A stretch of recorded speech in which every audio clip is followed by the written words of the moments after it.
Well, we very much should be live shortly.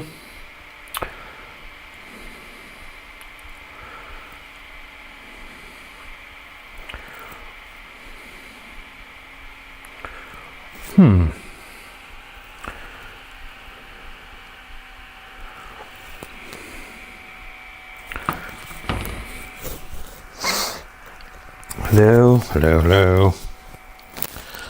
Oh.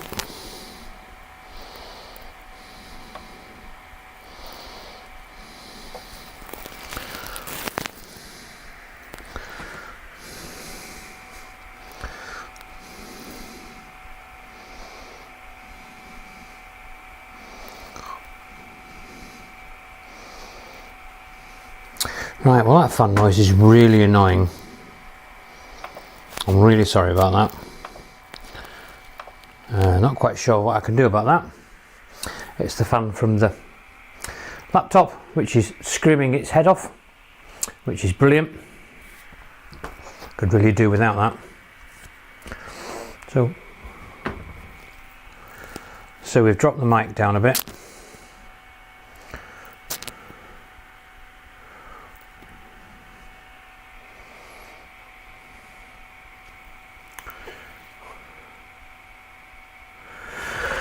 Right, so I'm going to shut that up because I'm getting myself in my ears. Right, sorry.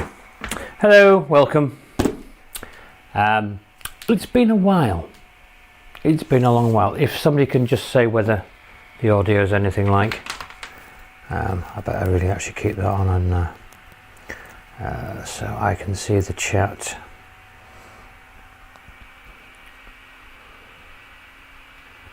Ah, no picture. Yeah, thanks for that, Sarah. Bear with me. There we go.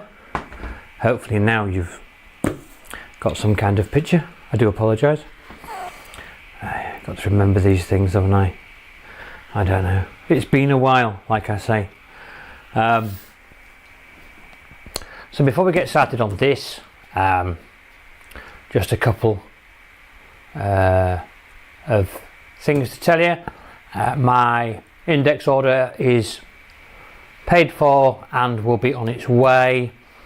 I've ordered a couple of pieces of 1515 extrusion, and then when I get everything here, I've got to decide whether it's going on the Voron, which is over there, or the Solvo, which is down here. I've ordered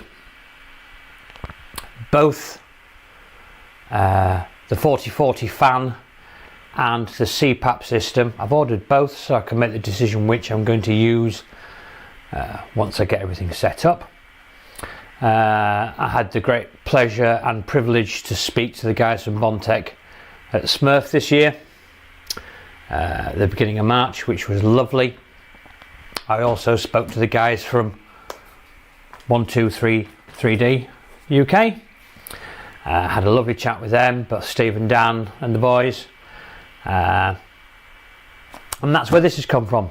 Now, it's not sponsored by them. They haven't given me the machine. It's not discounted in any way, but they're a nice bunch of guys, so I thought the opportunity to buy one, I might as well buy one from them. They're as competitive as anybody else in the market for these machines, and I just wanted to get my head round this sort of style of, well, the future of 3D printing basically, isn't it? It's all changing. And although I've still got my X1 Carbon sat over there, the A1 has gone. Sold that the other day. Kind of gave it away really. Didn't get a lot of money for it. It had the AMS light with it. I threw the guy in 6 or 7 part rolls of filament to get him started. But it freed a bit of space up for this, and it put a little bit of money back in the coffers to help towards this, and of course towards the index, because by the time I've bought 8 nozzles for the index, plus the main unit, plus, like I say, the CPAP unit and the other unit and the docks and everything, and it comes to quite a lot of money. Which I did budget for. you've got 2 Snapmakers and you're thinking of getting a 3. Well, that puts me in good stead for this then, doesn't it? If you've already got 2 and you want a 3rd, that's pretty good going. As you can see, this basically, from what I understand, is 1233D UK. Sorry, .co.uk. Literally got these machines in a couple of days ago, and didn't even bother opening it up to put the UK plug in. I'm guessing what that is on the side, that they've literally just taped a UK plug to the side of the box and shipped it straight back out. So that's brilliant. That's great for me, because it means it got here just one day after my birthday, so it's kind of a birthday present to myself. So what we're going to do is we're not going to do anything specific this evening. I have, as you can see in the corner of the screen up there, I've got the second cam, so if there's anything that anybody wants a closer look at while we're unboxing and putting it together and one thing or another, just let me know. I'll try to keep my eye on the chat. And we'll try to we're just going to have a look. We're not, this isn't an unboxing video. I could have done that, but I just thought, haven't spoken to you guys in a while, so I just thought we would do this live, just like the good old days. So yeah, it says 2-person lift on here. Of course, never is a 2-person lift, is it? One guy from DPD turned up with it this afternoon. Very nice guy, very helpful. Ooh, what are you going to do with that, he says. And I sort of went, print 3D things in colour.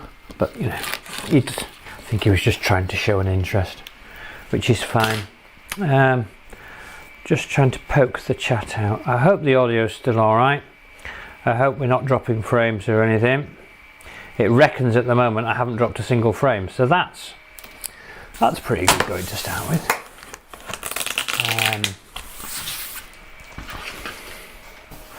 So it is quite a heavy box. The interesting bit is going to come when I come to take it out of the box, because you've got to lift it up and off, and this table is quite high, so I can see me actually getting it out of the box is going to be an interesting start point. Now, I have of course watched other videos on it. I've watched other people's unboxings. I've watched other people that have had the pre-release versions of it and everything else. And a few people have said, oh, the instruction manual, it's great and it's really good, but it's in the bottom and we had to take the thing out of the box. Well, not anymore. That instruction manual, look, is now slap bang on the top of the box, so that's brilliant. Also, there is a QR code on the top of the box, and of course it's the one flap I haven't opened. There's a QR code there which takes you to the wiki, so that means before you even unbox it, you can refer to the wiki and have a good look at what you might need to do before you start. Of course I'm not going to do that, because that's not my way, is it? I am going to look at the manual. We shall look at the manual together, because I believe it is very well laid out. So yeah, it's stuck to the top with this thick tape, which apparently is I know you can't see me, I am here, hello. Apparently it is the bane of the life of people, is this tape that comes with it. So yeah, good manual. Well, there's sort of lots of addendum notices. Hang on, let me just swap us around. By the power of something. We're going to be that one. No, we're going to be that one. Right, so manual here. Can't really see that, can you? But anyway, it's there. It's got some important assembly notices on the top, which is clearly things that feedback they were given by the beta testers that they've then put on the front, about not using an electric screwdriver, don't over tighten the screws on the tool head, use the H2 hex key to tighten the screws. So basically they've done an addendum to the manual, like I say, probably because they've had feedback from the beta testers, which is what they're there for. You know, this is what makes this good, is that these guys have been able to. That's nicely packed. This is a very, very, very, very, very, very posh looking guide. I know you're not getting the best view of it, but it's glossy, it's shiny. Look at the quality of the pictures. It's, you know, there's some thought gone into this, which is brilliant. You know, step-by-step instructions, lots of warnings, lots of good quality pictures. It's in, I would say about 7 or 8 languages, which is good. So you see, this is the bit that's going to be interesting, where they want me to lift it out of the box when the box is almost at my head height already. But we'll do that. We'll have a go at that. Like I say, I don't want to make this a 400-hour video, but as you're well aware, it always takes longer when you're doing something on camera, because I'm talking to you. Well, there's some safety guidelines. Look, sorry, safety guidelines. But I hope to get through this in, I don't know, maybe an hour and a half. I'll set a print going, hopefully, but we won't keep filming for the whole of the print, because you'll fall asleep, I'll fall asleep. Yeah, and I'm sure you've all got better things to do. So I'm going to attempt to get this out of the box now. I say attempt. It feels fairly heavy. I might just, if there's a bit of a bang and a crash, I apologise, but I'm going to try and slide it off the table and lift it out at the same time. So we'll just see how we go. But it's a gargantuan piece of kit. I might even put it to the floor and do it, because we don't want to damage anything, do we? So I apologise for strange old man groans. Turned 57 yesterday. And if you think I feel old, you want to feel sorry for my sister who's in the chat, because it'll make her feel really old. Sorry, Sass. Right, so we're going to go down to the floor with the box, trying ever so very hard not to make weird noises. Grab it by the plastic, lift and shake, because otherwise it's not going to come out. This could take a while. Got to find a way for the box to stay where it is.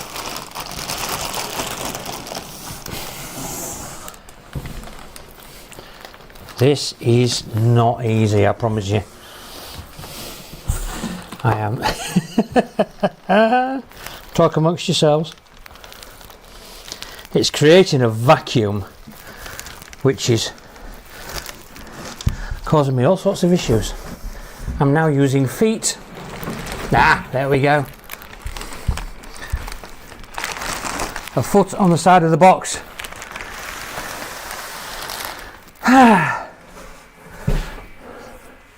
That was warm work. So, yes, not quite sure how you can make that any easier. But we are at the stage we are at.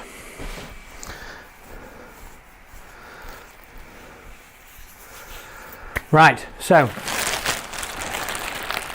we'll now do the bit which is give you the earache. I'm sorry for using headphones.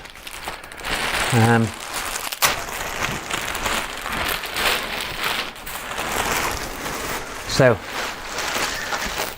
let's get back to the instructions, see what it says. We so far have removed it from the box, and that was hard enough. I mean, look at this. It's just so lightly they lift it out. So I've got to get it out of the bag, take the foam off, lift it off the base. Oh joy, more lifting and carrying. Oh, how wonderful. So if I leave that like that, I've got to then remove this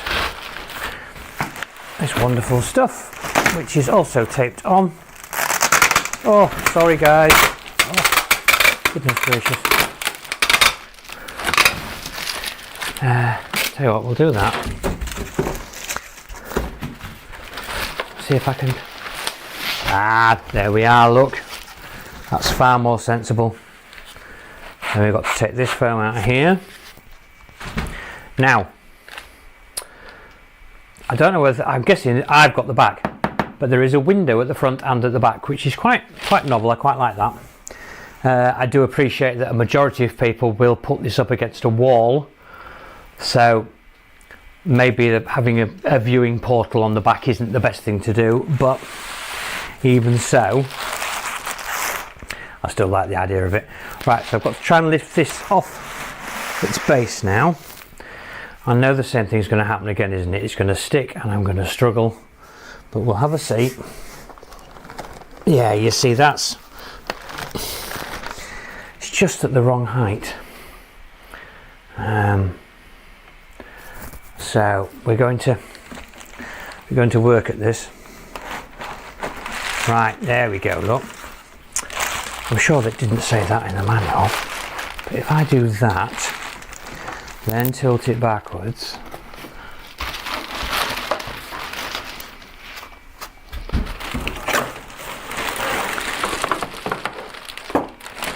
all right, I know it's cheating.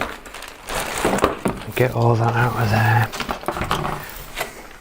Now I know some people complain about the amount of packaging that there is, but you know, at the end of the day, this is a close to £800 printer,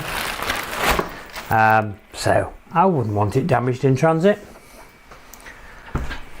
So here we are. So we've got to that stage. What does it say to do next?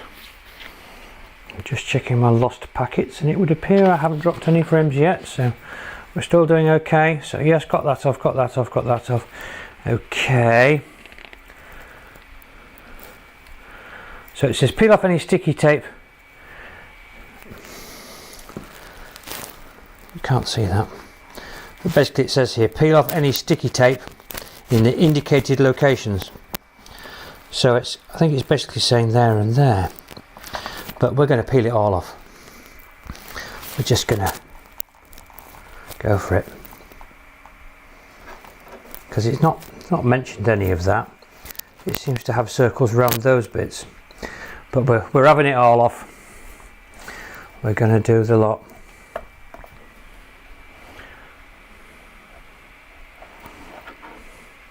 SPC, hi fella. Thank you very much for joining.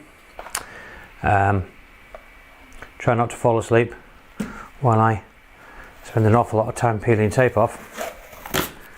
There we go. Yeah, there was a guy, I think I watched his video last night, who was really annoyed at the amount of tape there was.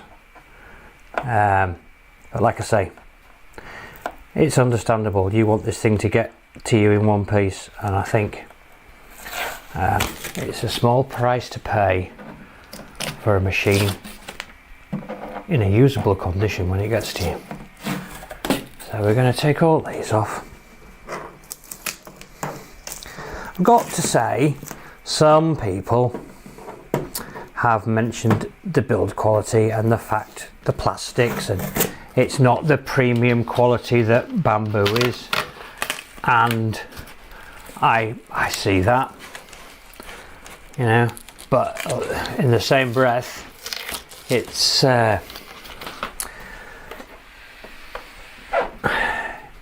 not half bad. I would say it's kind of the same as you would expect from a paper printer. Say if you were buying I don't know, an Epson or a Canon or something like that. it feels the sort of same kind of quality outer material, but it is only outer material. The inner is it's pressed metal, isn't it? It's a pressed metal frame. So the outers really don't matter that much, do they? Because at the end of the day, they're not the be all and end all. It is only a covering for the frame. As long as it doesn't vibrate terribly, I can't see that there's a problem. Sorry, having to check chat because it hasn't come up on my screen. There we go. If anybody would possibly give this video a thumbs up or a like, I would very much appreciate that. If you would like to share it on your social media pages in case somebody else has nothing better to do on a Thursday night, by all means do. If you are not subscribed, which I very much doubt there's anybody in this room that's not subscribed, because that's kind of the way it works with me. Oh, just pulling the tape off the door. And then we've got 3 lots of tape at the back. So carefully remove all that as well. Yeah, I would say that the outer casing is very much similar to a paper printer. It's the same sort of thickness, quality, but I don't think that adversely affects the machine in any way, shape or form. I mean, I could be proved wrong,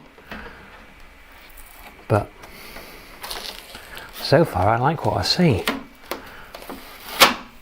Right, so I think, apart from now, you see, got this tape at the side where the feed units for the spools sit, and they're just taping up the connectors for the spool feeders. I'm considering, when I work out the overall footprint of this, I'm considering getting something like a couple of the Sunlu twin filament dryers and having one of those either side, so it can dry the filament whilst I have a spool holder there and a spool holder there, and then feed it in, so it's constantly keeping it dry. So box on the top to come out, that says EU on it, so that'll be the other plug, which I didn't actually take off the box, did I? That could become an issue very shortly.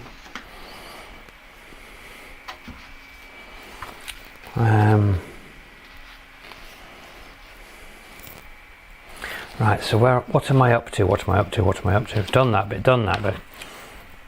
Right, so the next thing it says is to take the cover off the print head. Remove the protective cover. If the protective cover adheres to the tape at the top, it may have to be removed together the top cover during step 7.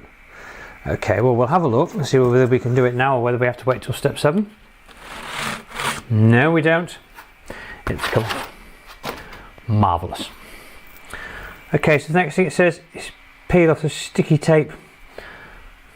So I've got sticky tape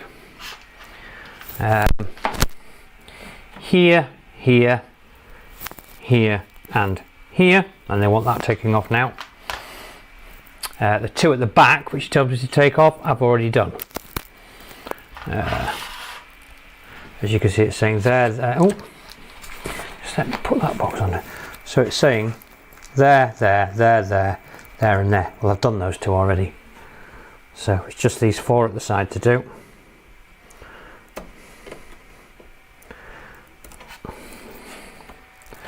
Which is a little easier said than done when you've got fat fingers like me. But we shall endeavour to keep going.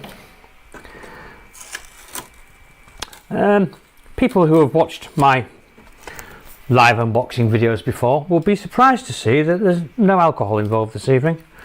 I actually thought for once I would try and do it without. That could be a good thing, it could be a bad thing. Time will tell. Now, I need to show you this. I don't really want to move the carriage. Well, I can move it back slightly. But these two tapes at the back, so this one here and the one at the other side, which is there, they're really close to the carriage and the carbon rods. So just got to be careful. I've just slid the carriage back, but I'm not going to force it because that's a silly thing to do. But it just means getting to those is a little bit tricky. But you know,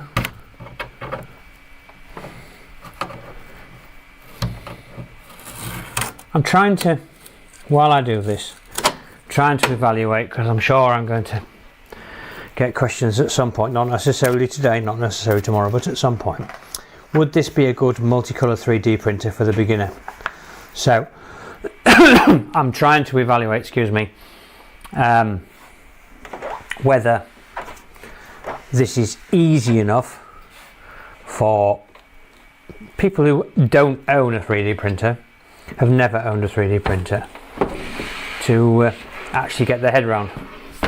Do like the way this is packed, you know. These boxes are just this attention to detail. It's just nice. And look, make something wonderful. Try to do that every day, but you know, doesn't always happen. So we've got to that stage. So it's now telling me to open that box and look inside it because I'm looking for an H2 hex key. So let's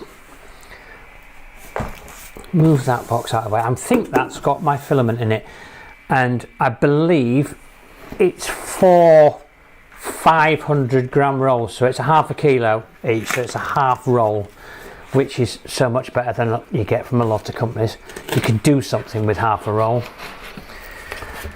You can't do something with the piddly little bits of filament that you get from other things. So yeah, bit of foam, and then you've got top says Snapmaker on it, like that. So in the bottom of that, we've got your 4 tool heads. I think that's the motors for the spool loader, and then there's your tray for your bits and pieces of filament that you'll have to use when you purge. So I'm sorry the light isn't very good this evening. I am kind of struggling that way at the moment. So we've got this little box here, and there we have a box, which is nice.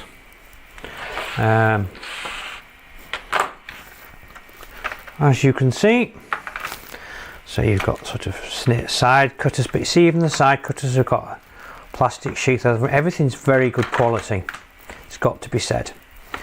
You've got the large tubing, and then you've got the normal size PTFE below it, a nice size tube of lithium grease, not a tiny weeny little one like you get with other manufacturers. Very soft wire brush, little bit dubious about that for cleaning the nozzle. I understand why they want you to do it, we'll get to that. Appears to be a spare nozzle there as well, which is lovely. There's pads for the nozzle cleaning brush, there's some screws there, there's a wiping cloth. I mean, they've you know, it's all very, very nicely packaged. I'm really quite impressed with it. But the bit I want out of it, apparently, is the H2 hex key. Now, these are the 2 hex keys here, so we need to look for the H2. Now then, if you go by their diagram, they have it that way up. and they say the H2 hex key is this one. So there it is. It doesn't actually say on it that it's H2. It might have been nice if it had just been written on it somewhere to say it was the H2, but it doesn't. So this is for removing the 3 screws from the bottom of the bed. So you can see, or can't see there on the diagram, it's saying that one, and that one. So we'll look inside. Excuse me. We'll have a look inside. Now, there's a mod for that door. That might come in useful. We'll go over the top with this camera. So we're looking, there's one there, and one there. And they're the 3 they want me to take out. So that is what we will do. Sorry, just checking the chat again. Fortunately, you guys don't say much, so that's good.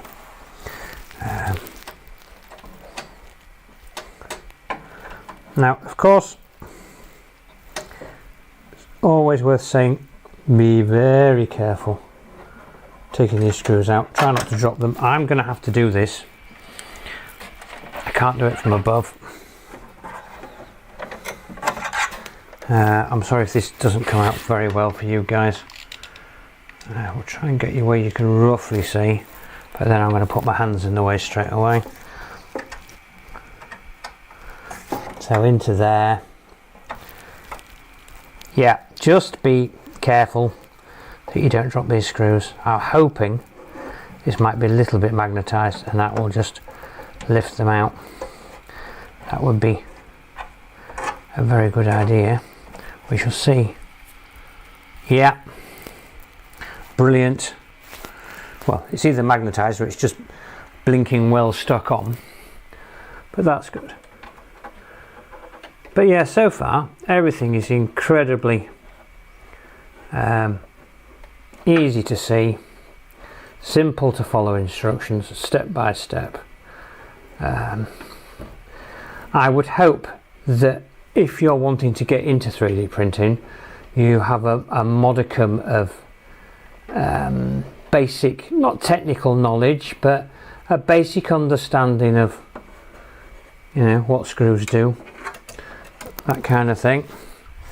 Sorry, I do apologise. I keep, as I've got older, I have found that I've started to get cramp in my hands. They don't spasm, but they sort of lock up. It's an unfortunate byproduct of my previous job, where I spent a lot of my time lifting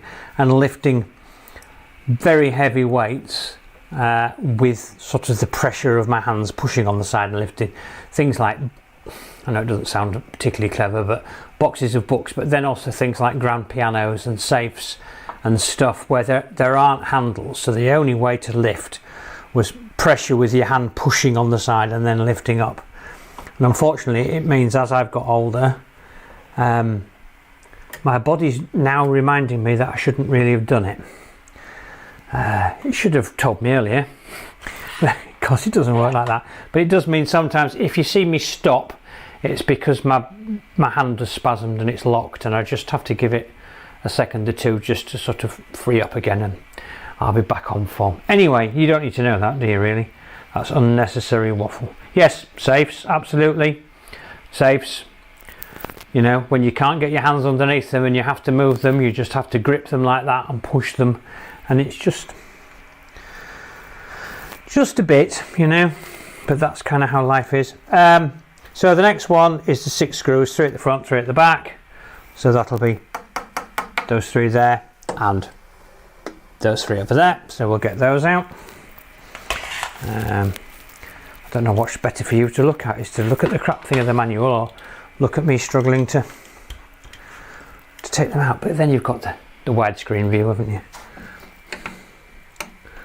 So we'll get those 6 out. Now, if I can get away with it, I can,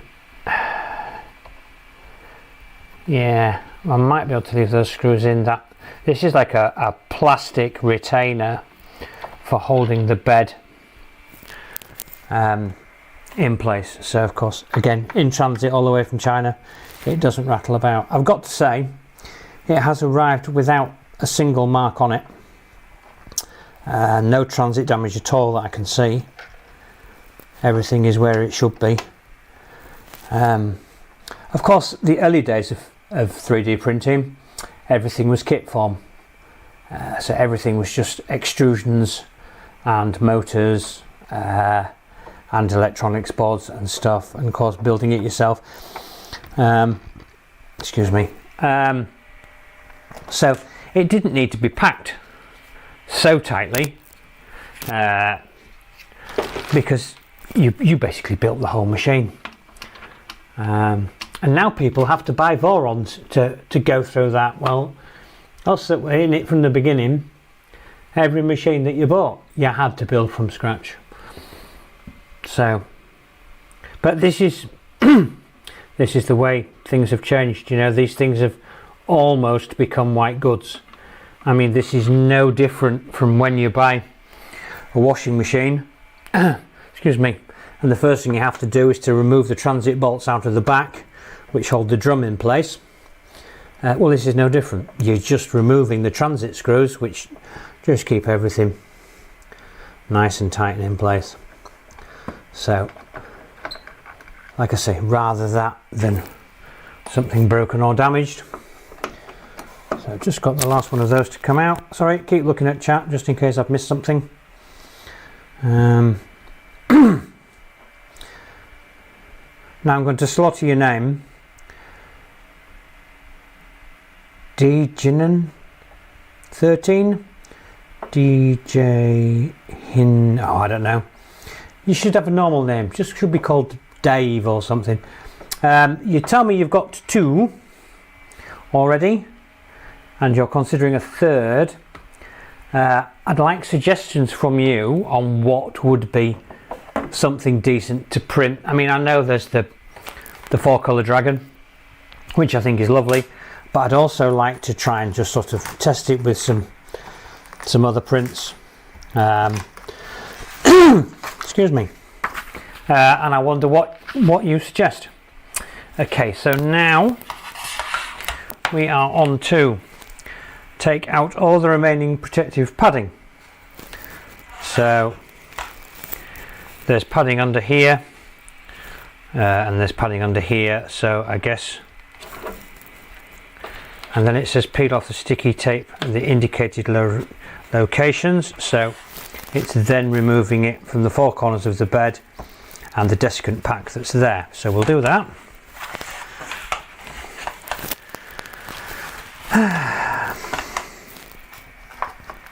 You know, I'd love to have a professional setup, but I'm afraid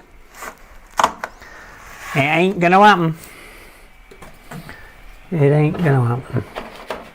You're just gonna have to put up with this hand-fisted system of just wobbly cameras, noisy mics. Don't need that. I don't know why anybody would, but you know, it's like not drinking battery acid, isn't it? Right, so I'm just removing, although you can't see anything at all on that little camera, I'm just removing the sticky tape that's left. Not quite sure I'm supposed to get that out from under there though. Oh, there we go. So yeah, to do that, you peel it off the build surface, which of course is now going to need a clean because it's covered in sticky tape residue. Hold it flat like that, I don't know whether you can see that, and then if you put your finger on it there, look, and push down, and that'll undo it. How I'm going to do the 2 at the back, I don't know. Bear with.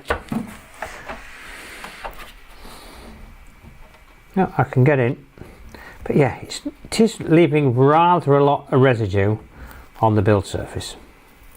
Now, whether I've got a cleaning cloth in this kit to clean the build surface, that, if they haven't done it, would be a good thing, because they've basically forced you to clean this build surface by putting this tape all over it.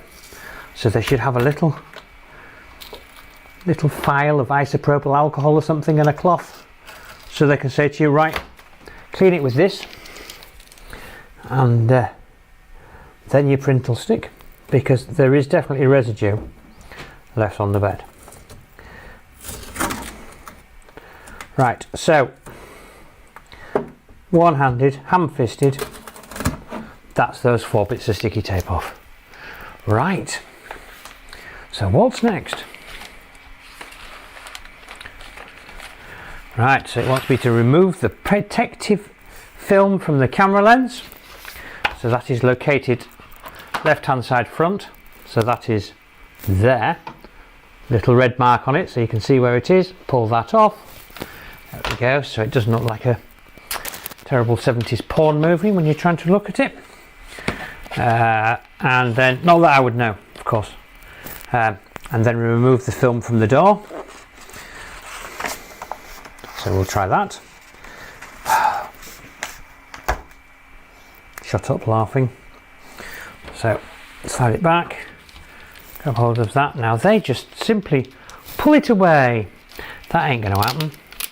I didn't tell you that it was stuck like that first. So peel it off there. So it's like a plastic record sleeve. Now it's still got a film covering on it. It may tell me to remove that in the next step. Who knows? It hasn't. I am going to remove it. There is a secondary protective film on here, look. You know, it's one of those, we're going back to that 70s porn movie moment, aren't we? I'm taking that off now. I suggest you do too, because if it starts talking about heating the chamber up and you've still got that on, you could have trouble. So there we go. Apparently that's that bit of it done, and we're now on to the installation process. So it says place the printer on a stable flat surface or workbench. Well, I was kind of hoping you'd done that while you were unpacking it, because if you don't know anything else, you're in for trouble. Now it says you may follow the instructions below or watch the video tutorial in Wiki to complete the installation. I'm going to do it from the manual, because to do it from the video I'm going to have to turn you guys off, and I don't want to do that. So just going to move this tray out of the way. It says, let's see, you can't read any of this, can you? It says select the left filament feeder marked L and establish electrical connection. Plug the feeder into the slots and then slide it to lock it in place. And then you've got the 4 pictures, so make sure it's the one marked L, plug the electrics into the slots and then push it backwards. And it's going to have L on there and 1 and 2. So how much you bet the first one I pick up is the wrong one? It isn't, it's the right one. That's the one we want. So left hand side of the printer, as we look at it, so left hand side of the printer, so we shall turn it this way so we can see it a bit better. We shall come in a bit closer. So ribbon cable, make sure you get it orientated the right way around.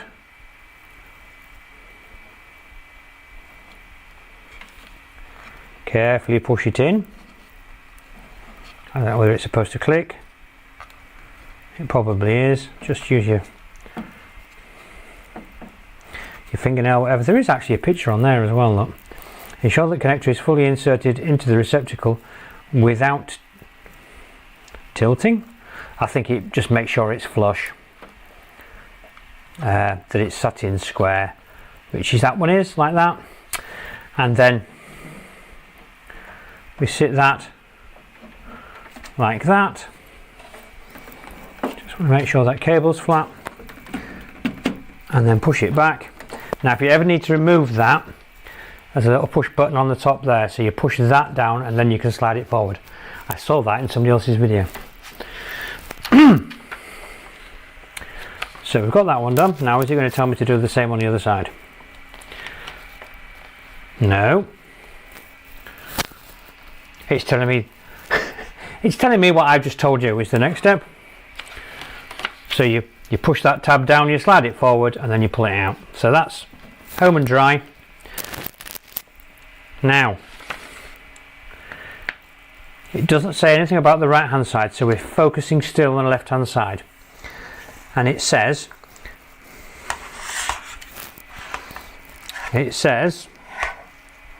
right there, insert the 4mm filament tubes into tool head 1 and tool head 2, matching the labels 1 and 2. So you've got 1 and 2 on there, and you've got 1 and 2 on the top. Okay, so these two and these two, so you've got to marry them up, make sure you get them right. Now these these I believe are the thick tubes that come with the kit, not the thin Bowden tubes, but the thick tubes. So these ones, a larger diameter. So the top one is number 1. So now you see I'm wrong. It's not those ones. Those ones are for the second part. Has anybody mentioned that in the comments? Did anybody shout at me going, no, don't do that, that's wrong? No? Well, thanks. So the thinner Bowden tubes, what I would call the standard size Bowden tubes. So number 1, push it in, pull it out, so you checked it's locked. Then up to the top, and that needs to go into, I think it's underneath at the back, isn't it? Sorry, just let me, I'm fairly certain this is what you do, but let's just check. Yeah, so I should spin it around to show you. So we're going into these at the back. So 1 into 1, so from there, which is number 1, that's going to come up and that's going to go into number 1 there. So push it in, hear it click, tug on it to make sure there's no free play in it. Do the same with that.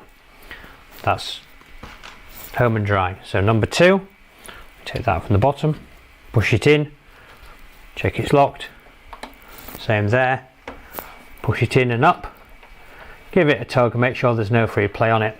So that's those two done. So next on my list,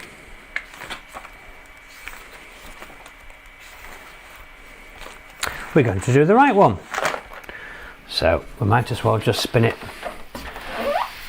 this way round, so we get the right one.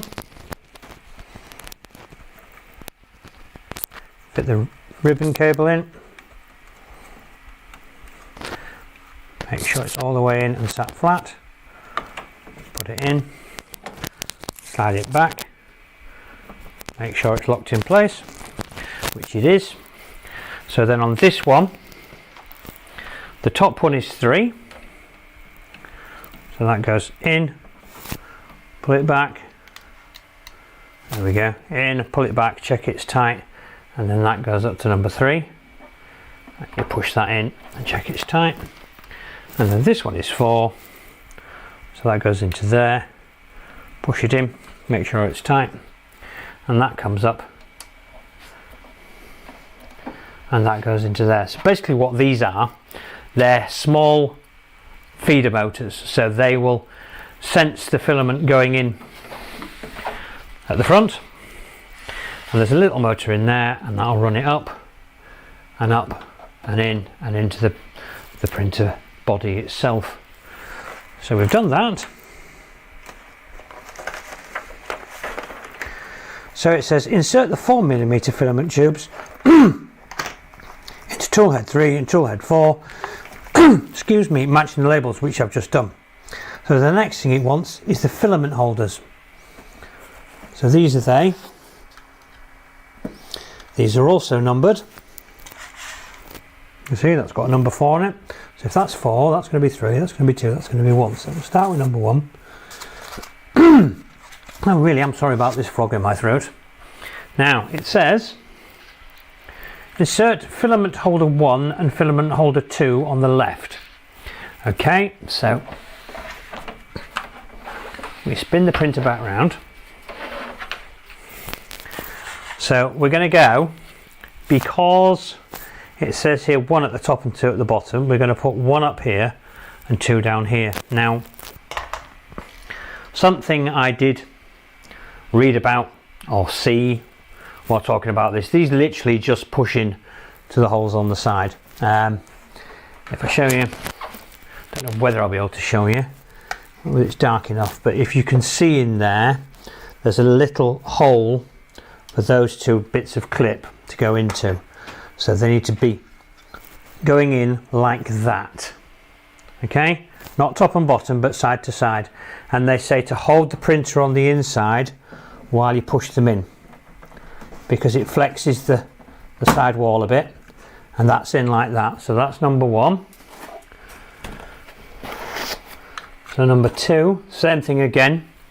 Make sure you've got those 2 clips side by side, in like that.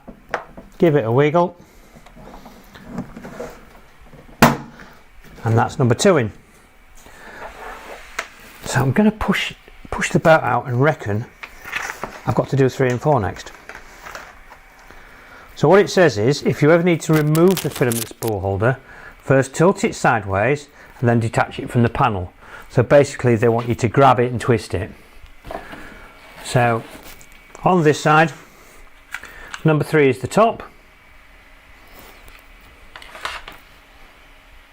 You can see that on there, 3 at the top, 4 at the bottom. So number 3, those sideways on, in like that, clip it home, and then number 4, same thing again at the bottom, like that, and away. If you've had an AMS light from Bamboo Lab, they're motorized. These aren't, they are just literally free rolling. They rely on the motors in these little devices at the side to do the power. So that's how that is. So now we've got that done,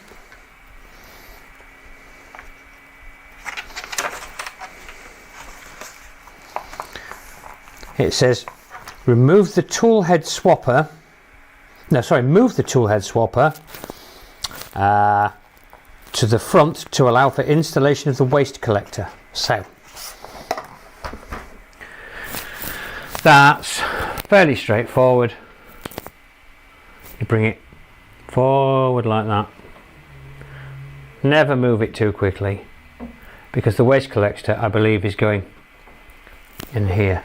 So we shall see what it says. It says snap the waste connector into place, making sure the long indentation on the bottom of the collector faces the rear of the machine. So that's the indentation. So that needs to face the rear of the machine, so it needs to be that way around. Might do this. So that just quite literally slides in like that. I think that's home. It's a bit rattly, but I'm guessing it doesn't go any further. Is that it? Is it really that easy? I suppose it is. It's sat under, I mean, you've got to be able to take it out, haven't you? So it's got to be fairly loose. I would be inclined to try and make that a little bit less rattly. We'll see how rattly it is when we actually come to use it, but I don't know, that just seems a bit flappy. So we've done that. So we're now onto the tool head installation. So it says, prior to tool head installation, ensure all sliders are in their required position. So the labelled tool head slider must be at the far left position, while the other 3 tool head sliders must be in their far right position. Now that's because one of the tool head 1, when it connects and disconnects, goes this way. Okay, The other 3, when they connect and disconnect, go that way. So that's why you have to make sure that you do this one differently. So we first have to locate tool head 1, which I'm guessing is, let's move these cables out of the way. Take a look in the bottom of the box, and there are our tool heads. Now, seeing as that was spindle number 1, I'm guessing that's going to be tool head number 1. So we'll take it out and we'll have a look.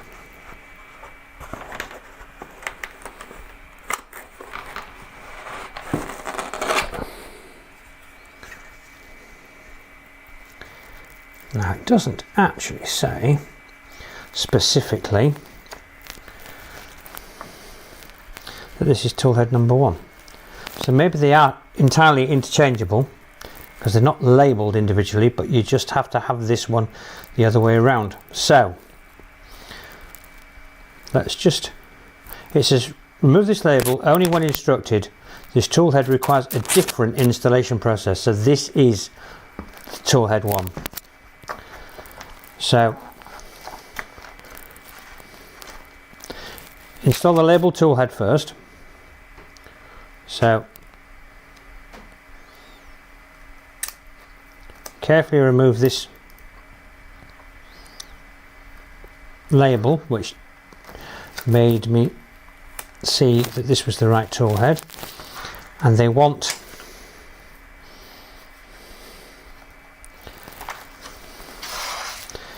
got to make sure that the gate is all the way over. So wants to be like that. That's what they're looking for. It's exactly the same as it is in the picture. So all I've done is just that little bar there. That's open, that's closed. So I've made sure that's fully closed.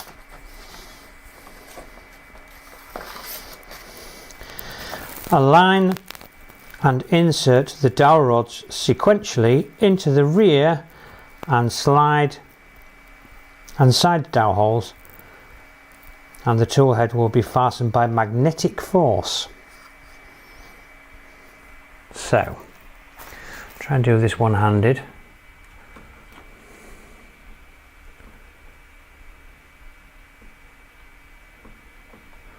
So I'm just trying to get this right in my head. Don't want to get this wrong, do I? You know, like use the wrong tool head, which I'm just about to do. Am I just about to do, or is it the right one? No, it's the right one. It's just got to make, you've got to have it that way around. That's confusing. For some reason I had it that way around. Have it that way around.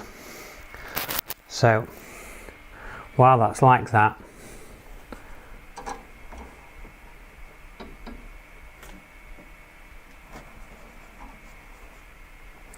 talk amongst yourselves while I get this.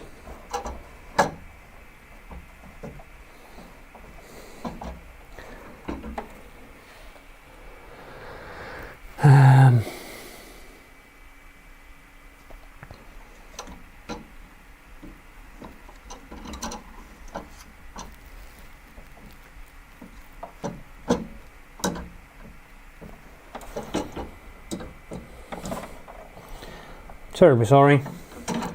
You must bear with, that was a piece of cramp coming on there. That was very helpful. So, sorry. Align and insert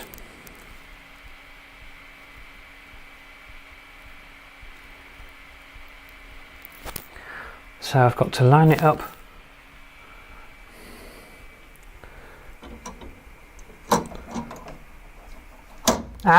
okay, right, sorry. So let's see if I can show you how I did that.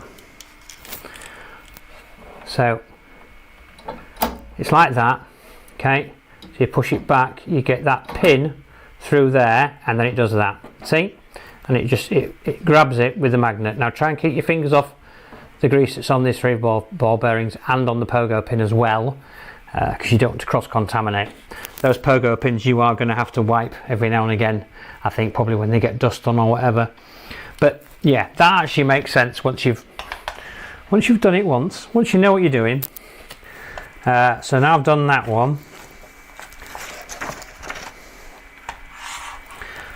So I've done that one. That one's good. So with the other three, they want to be the other way. So they want to be open, not closed, because they lock the opposite direction. So I'll pull the next one out. So you see that's closed at the moment. So we want that one to be open, like that. And then we'll put that one on.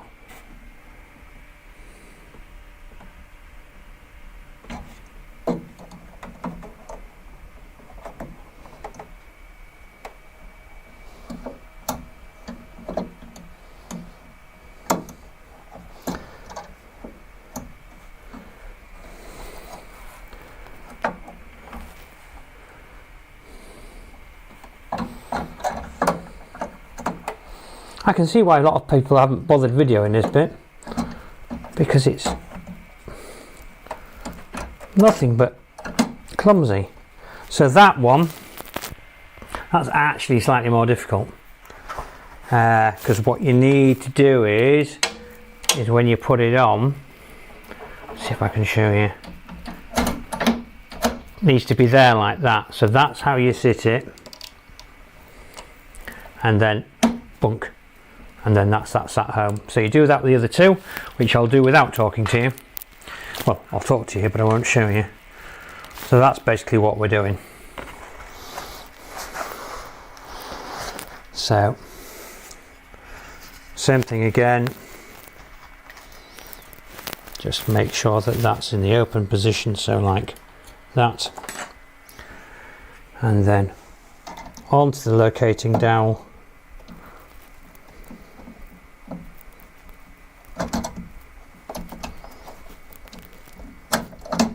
Yeah, that's that one. And then finally, make sure the gate is open. Actually helps if you just give it a bit of a, like a sideways twist as you put it on. So you sort of feed it, as you can see that, you feed it at an angle. So when you're putting it in, you put up almost to the point you've got the magnets first, and then you bring that left hand side back, and that seats it. Is anybody still there? Has everybody given up and gone to sleep?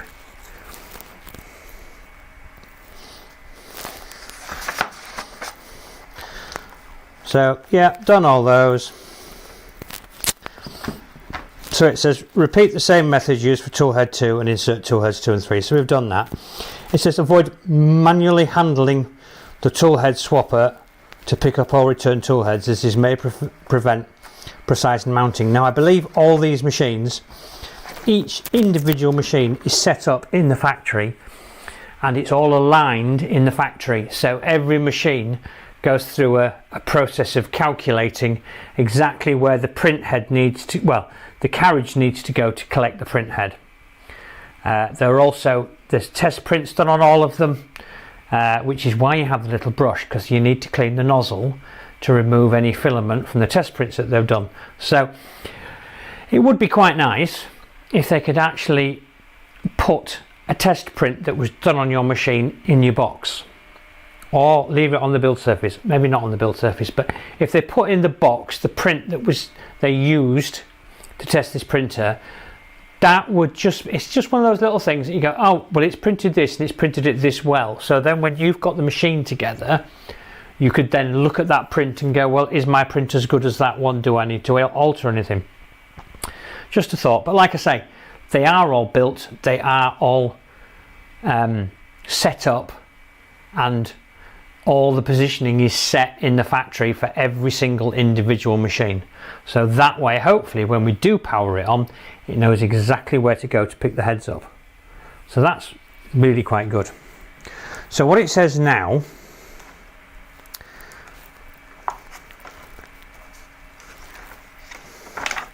just it says continuous vibration and temperature and humidity fluctuations during international shipping may loosen the belts. It is recommended that you retension the belts. Very good idea. So it says rotate approximately 2 turns anti-clockwise to loosen the 2 screws indicated at the locations.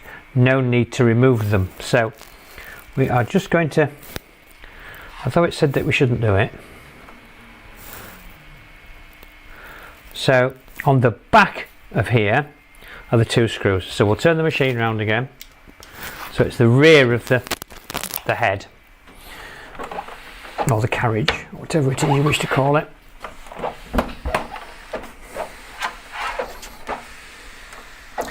So those belt tensioning holes, got a right jaunty angle there, haven't I? Are there and there. So we're going to turn those 2 turns anti-clockwise to loosen them off. So let's start with the Allen key at 12 o'clock and turn it once, twice. Do the same with the top one.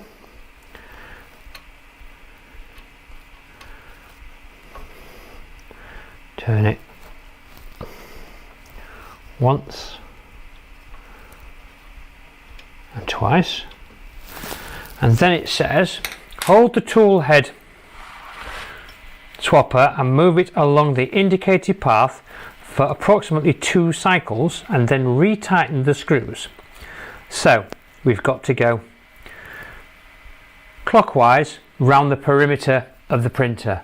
So we've got to come back, across, forward, across,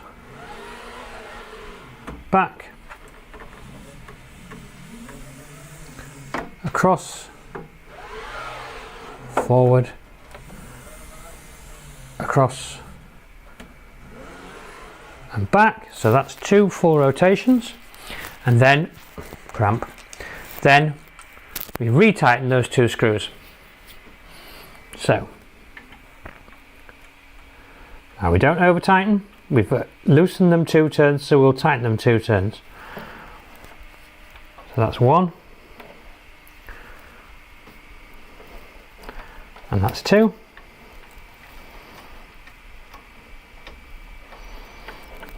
and that's 1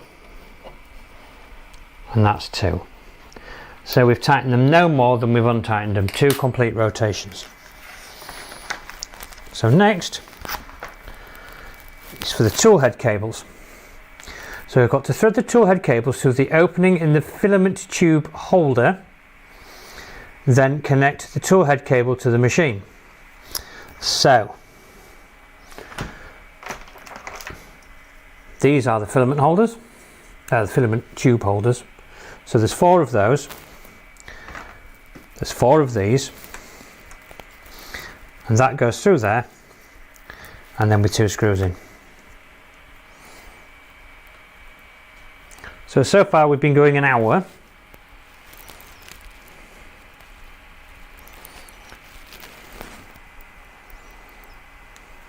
Hey, thanks for watching, fella.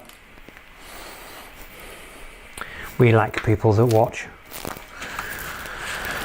So this is going to go in like that, and then it'll run up there. Now it actually won't run up there, the tube will run up there, but that's how it's going to go.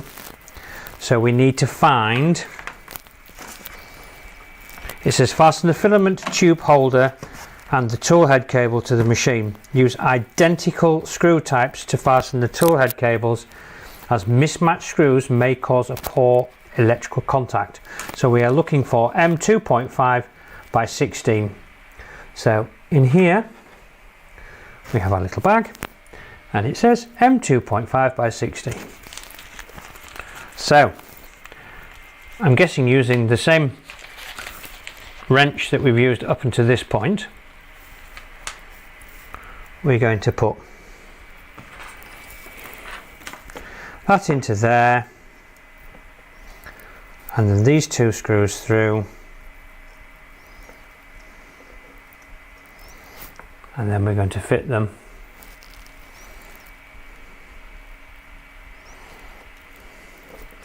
up here. Now the open side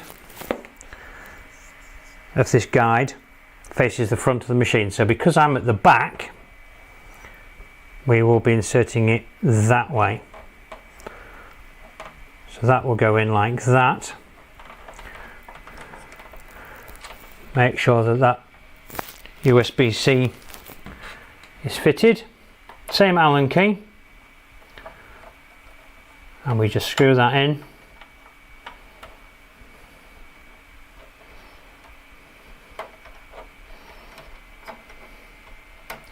Making sure not to over tighten. We don't want to strip any threads or anything. It's a little bit fiddly because the top of the Allen key is exactly the same height as the top of the filament guide. It would be nice if it was slightly longer, but it isn't, so we don't over tighten, just nip it up. So we're going to do that for,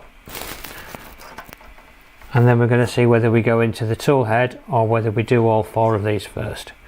So we'll just get this one you see that's right in the way. Look, me trying to turn that, and that is right in the way. Just maybe a slightly longer Allen key, just so it came up there so you weren't catching it while you were doing it. So are we doing all four of those? We are. We're going to do all four of those. It says repeat the same step to fasten all filament tube holders and tool head cables. So we'll do that for the other three. I don't think there was any particular way around that these USB-C cables have to go. I think they're exactly the same both ends, so that's good because it means you can't mess that up. We're just going to try with this one before we put the screws in. If we set that cable in and do that, that holds that in place. But then you've got to try and very carefully get those two screws in without dropping them inside the printer. Possibly not so much of an issue doing this part, but when you do the part that goes into the tool head, you don't want to drop it down the compression fitting for the Bowden tube, because that'll be a beggar. Like I say, these aren't so bad, but again, catching my finger on that guide would be so much easier with a slightly longer Allen key. What's happening in chat? Not a lot. I don't know how many likes we've got, if any. I'm just gonna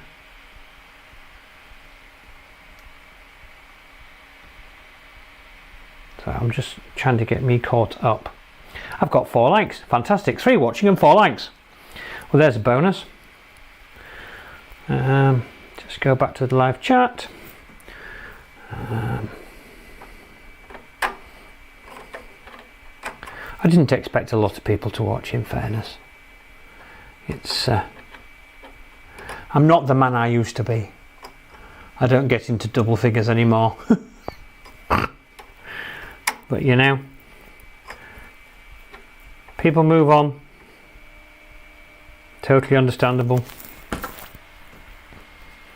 I am certainly not prevalent enough these days to command an audience. But you know, it is what it is. I still enjoy doing what I do. Where I was at Smurf this year, kindly again they allowed me to be a content creator, was the official title. Don't do a lot of content creating anymore, as I'm sure you're all aware. What I do now is, I was having a chat with a couple of guys while I was there.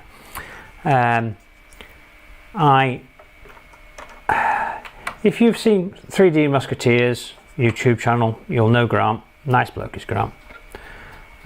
Got to meet him at Smurf this year. Met him every year.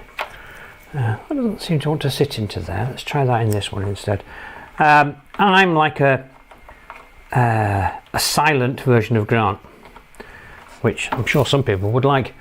But basically what I do is I'm in quite a lot of Facebook groups and Discord channels, and I don't troll them, but I sit in the groups and I watch what's going on, and I watch people discussing fixes that they've done and issues that they've had, and basically I pick up on people who are first-time 3D printers who are having what we might think of as silly issues. And I have noticed, unfortunately, over the years that they are sometimes lambasted in the chat, and they ask a question and they get answers like, well, if you can't do that, you might as well throw your printer away. I don't think this is the right hobby for you. Things like that, which I've never liked. It's always sort of, it's angered me, because we all have to start somewhere, and we're all noobs once.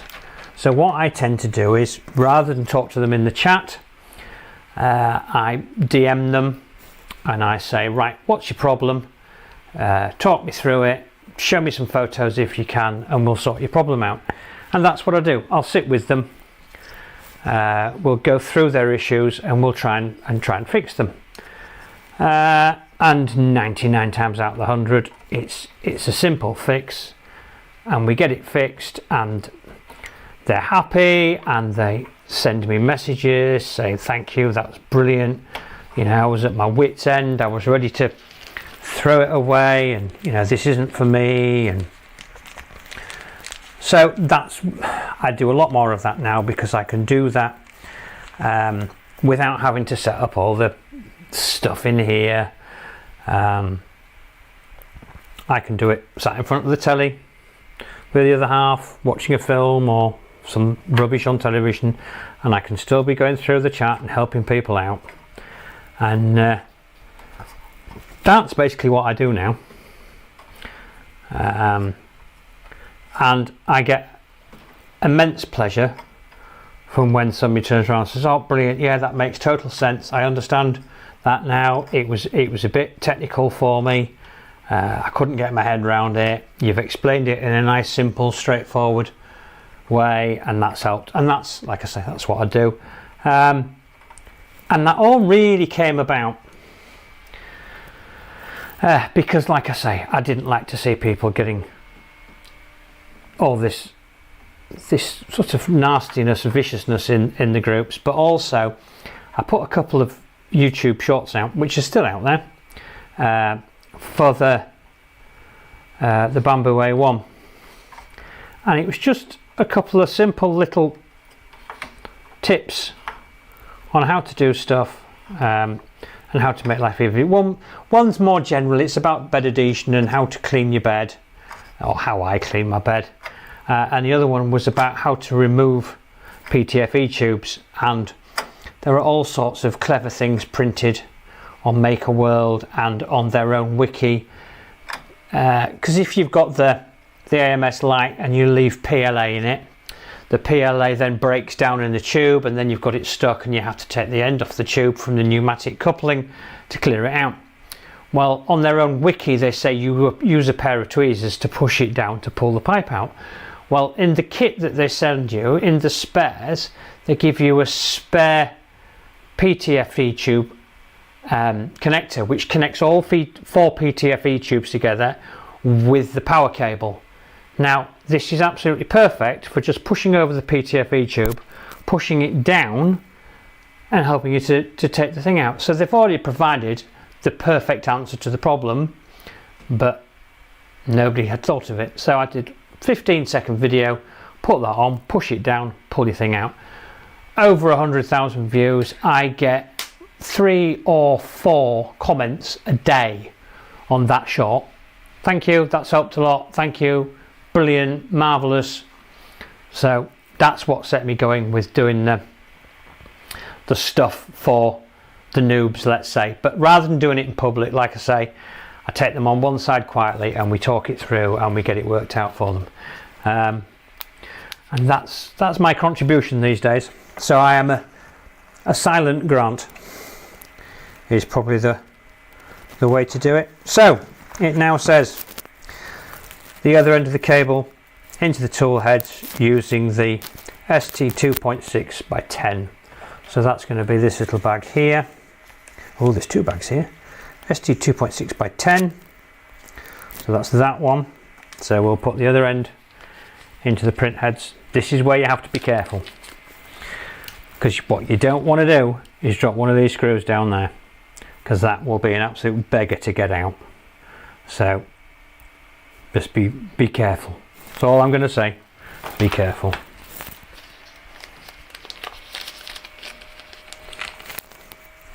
Five watching, so that's somebody new coming. I'm sure they won't be here long.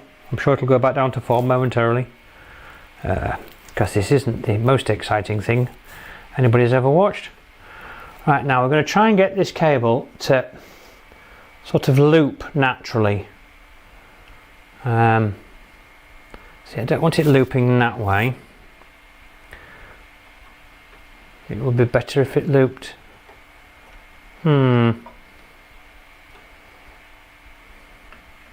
Suppose if it's in like that, it's just a matter of, see, that's what we're after.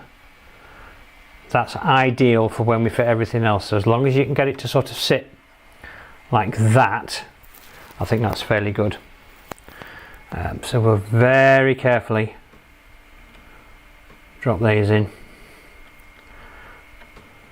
and get those tightened up. We'll do that for all 4, and then we're on to the next step. You might want to just hold that, because that's flexing on there. So hold your tool while you do it. Just hold your tool head steady while you do that, just so you don't flick it off its magnetic mounting. So that in like that. Yeah, you see that with the tube, that will sit nicely. Now these are magnetic, so you shouldn't be dropping them in, but just make sure you've got them firmly on there before you offer them up.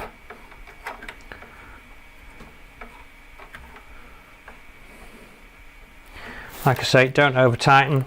You're screwing it, as far as I can see, you're just screwing self-tapping screws into plastic. So you don't want to over tighten them. You just want to go steady. And if you feel like it's not going in square, wind it back out, check it, put it back in again. Yeah, that's going to be all right.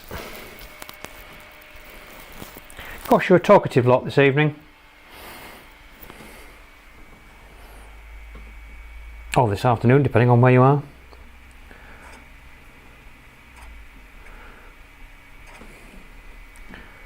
That one felt a little bit tighter, but it's all good. Like I say, just make sure you don't drop those screws anywhere. That could be a real embarrassment. Also make sure, of course, when you're doing this, that you both ends tally up with the same head. Don't cross them over and put them into the wrong one. I would imagine that's been done more than once.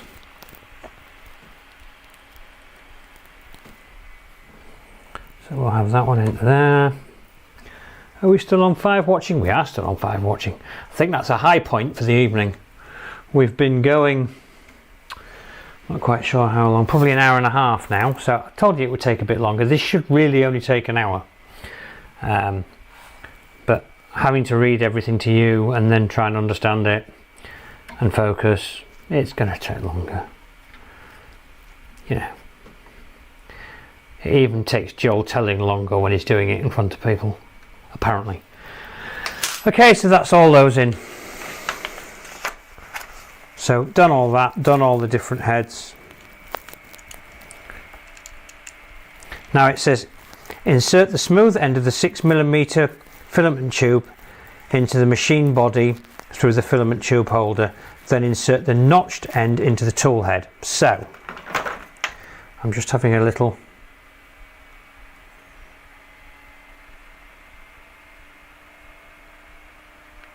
trying to work out, right, so okay, so you probably can't even see that, but there is a notch there and there on that end, and that end hasn't. Now I don't know whether that's because that's where it's been pushed in before, so I don't know, but it says the notched end into the tool head. So insert the smooth end of the 6mm filament tube. So smooth end into there, and then notch end into there. So don't do that because that's silly. Shipping. Hey Jerry, thanks for popping in and saying hello. Shipping wise, I spoke to them on, oh no, let me get this right in my head. I spoke to them on Thursday and they said they were hoping to have a shipment in on the Friday and it would be sent straight out same day, which would then have meant I would have got it either Saturday if I was really lucky or Monday. But there was a delay in the shipment arriving. The shipment didn't arrive with them until yesterday.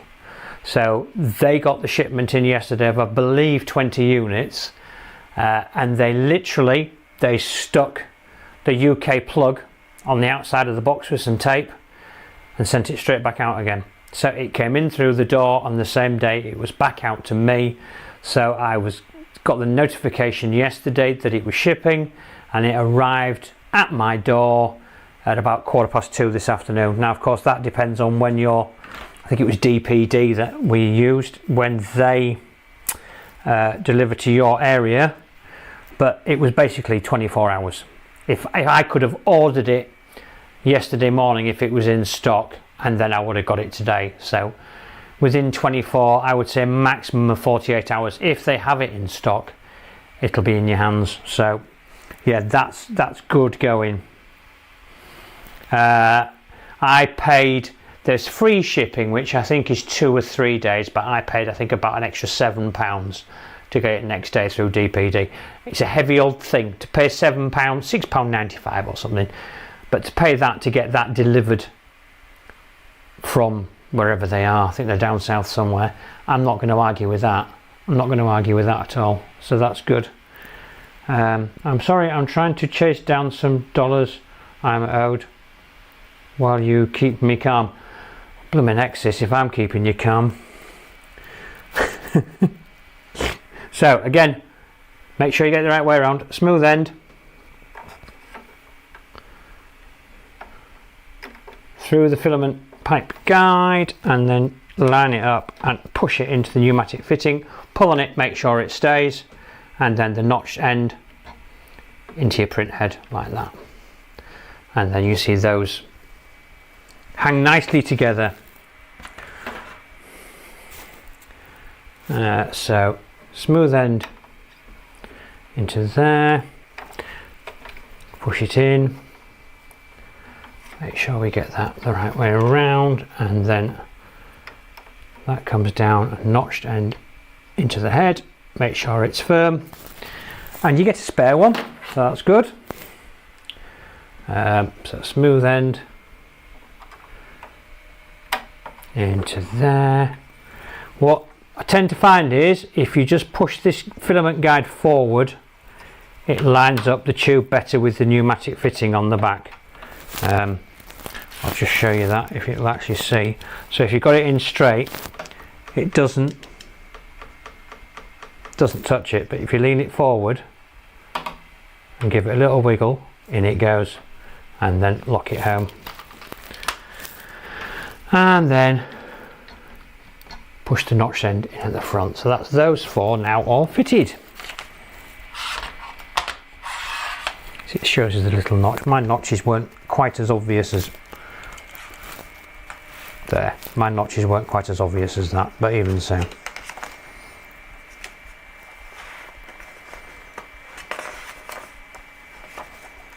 Yeah, oh, to have a micro centre in the UK. That would be so nice, but unfortunately not. So then it also explains how to move them by pushing down on the black bit and lifting it out. So repeat the steps, get all those in. So I've done that. Now I've got to find these clips and use these clips to secure the 2 together. There's 3 clips per tool head. So 1 front and back, and then 1 at the top. So we'll find out where they are. They could be, no, that's the nozzle brush cleaning pad. That's a wipe. Aha! Underneath your spatula, should you be looking. So underneath that you have some clips. So it says the smooth side is the filament side, and the side with the little grips on it is for the tool head cable. So basically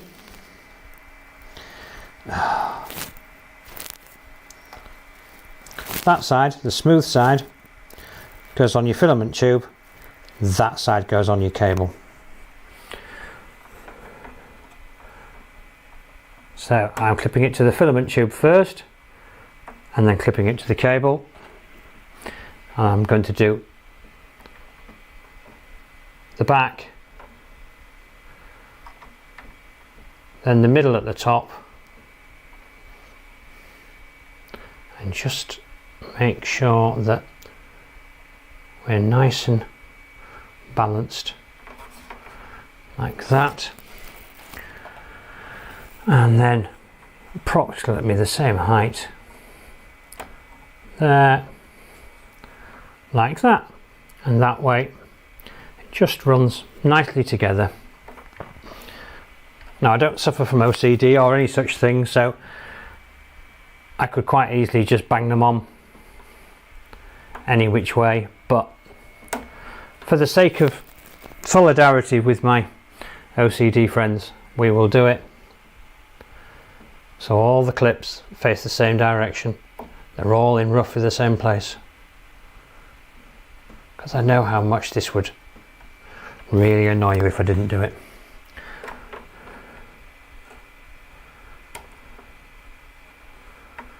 So there we go. So I've got the PTFE tube on this side and the cable on that side, and I shall do all of them the same.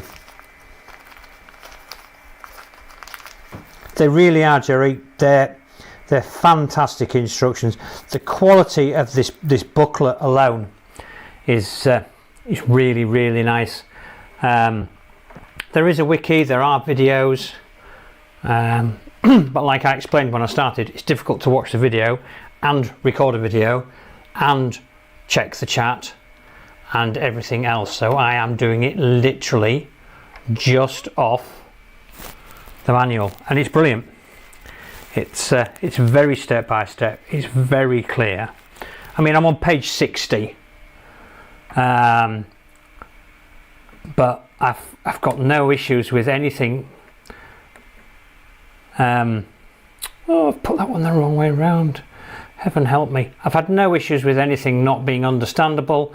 There is a little addendum at the front of the book, a separate page that says suggest some stuff. So clearly they've listened to the beta testers, and they've just some little hints and tips about not over tightening, that kind of thing, that is good to see, because it means that they're listening to the customers, which is always fantastic. But yeah, I'm impressed. I'm impressed with everything about it. I'm impressed with the way it's laid out, the quality of the stuff in the box. I mean, lithium grease.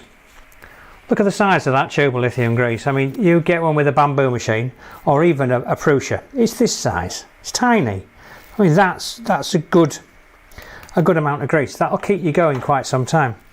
The quality of the tools that come with it, I mean, they're not the best in the world, but they're good, solid, usable things. They're not going to snap. I mean, your side cutters aren't going to snap the first time you use them. You know, they're substantial enough for sure. Right, so that's those four then wired up. So it reckons the next thing to do is to plug in the AC power cable into the machine and the electrical outlet. Now, like I say, I've got a power supply, a plug, which came on the box, and I've left it on the box. And that box is down there now, and that's going to take some getting to, isn't it?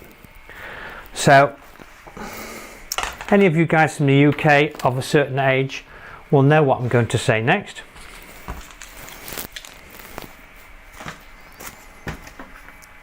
Here's one I prepared earlier. So there we go. Probably quite a good job, really.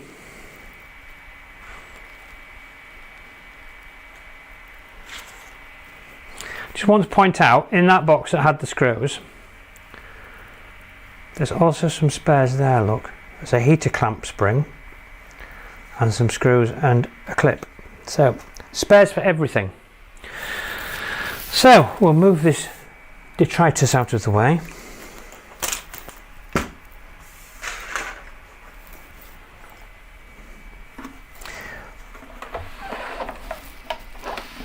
So, at the back,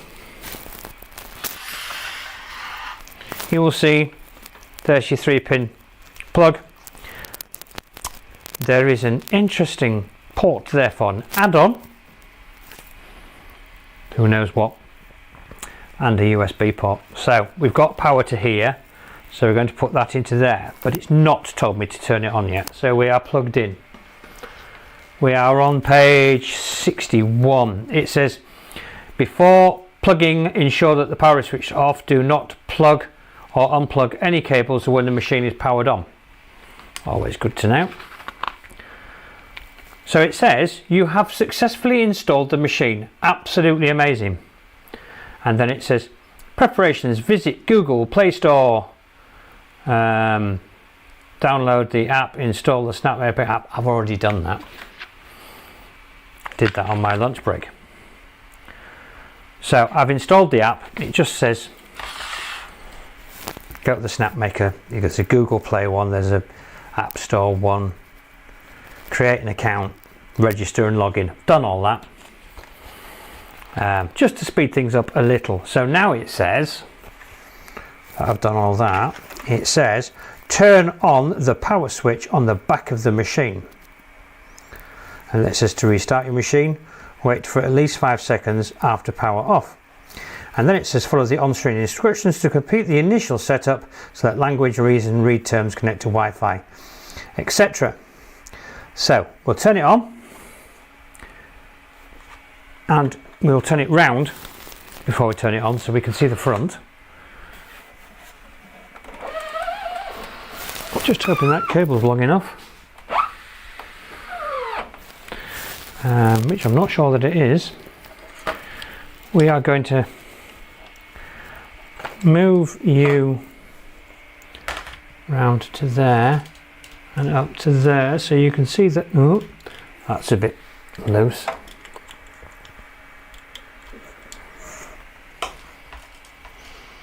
Right, so we can see that. Now I can't see that now, so I'm relying on that camera to tell me if it says turn off quickly. So I'm going to do it in 3, 2, 1. There's a clunk, which is the stepper motor, so that's good. There's something on the screen. I don't know what it says. I might have to come around the front of the desk now to go through the next bit, which is going to be interesting because I've got my lights up there, which means I'm going to knock it over and everything's going to drop to bits, but bear with.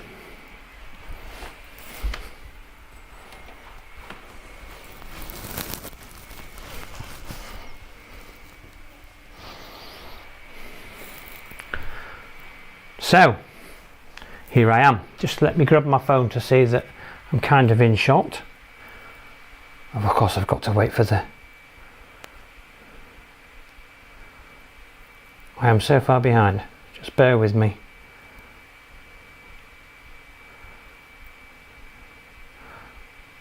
Right, so I am in shot, so that's good. Okay, so you can see me. I'm only just in shot, but I'm in shot. So we've got up here, I'm going to put the phone there so I can see what I'm seeing.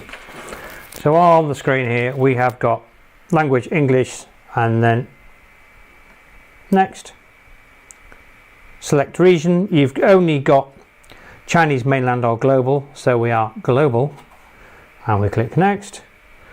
And then it says please review and agree to the following terms and continue. Well, I've already read those, so I'm more than happy to agree. It's all about data and stuff. I'm not worried. So we're just going to go through the network setup, and I will stand in front of the screen while I do this so you can't hack in. So I'm sorry, you're just going to see the back of my work trousers while I do this. I just need to... So touch screen, you just scroll through until you find the one you want, and then you try and remember the password.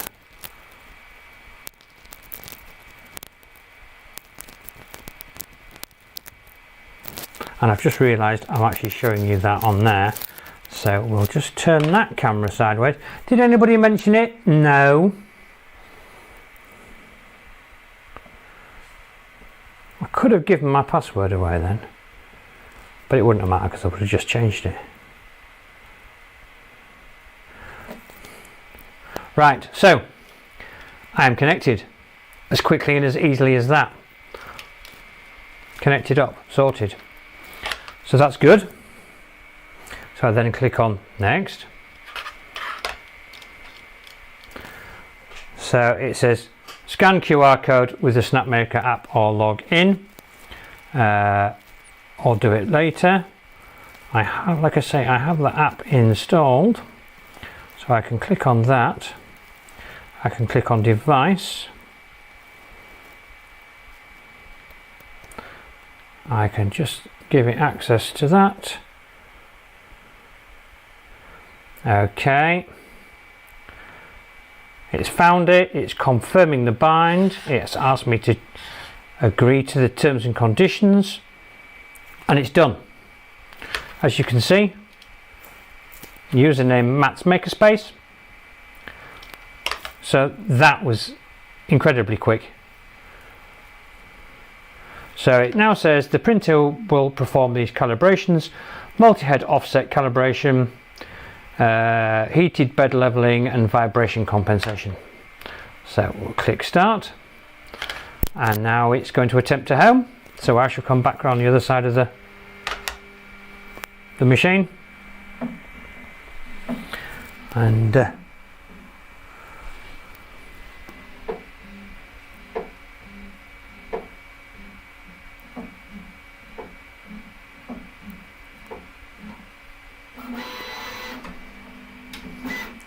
so there we go, she's away. So I was just reading some instructions. I'll just do the limbo to get back in. You can see it went and picked the first tool head up perfectly. It's now bringing the bed up. It's not told me to clean the bed. I am surprised, especially with that sticky tape on the corners of it. I would have thought it would have told me to clean the bed. Anyway, that's by the by. I'm just going to get your chat back up. Where are we? Oh, we're there. There we go.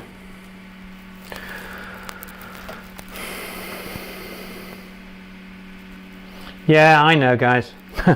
But you still didn't warn me, did you? I was about to put my full I mean, that could be my password for everything. I mean, it's not, but it could be. But yeah, I mean, it's picked that first tool up, went straight to it. So it's now, you know, like you see, the bed's come up and it's stopped. So I'm not 100% sure what it's actually doing. I'm sure it's, does it say on the front?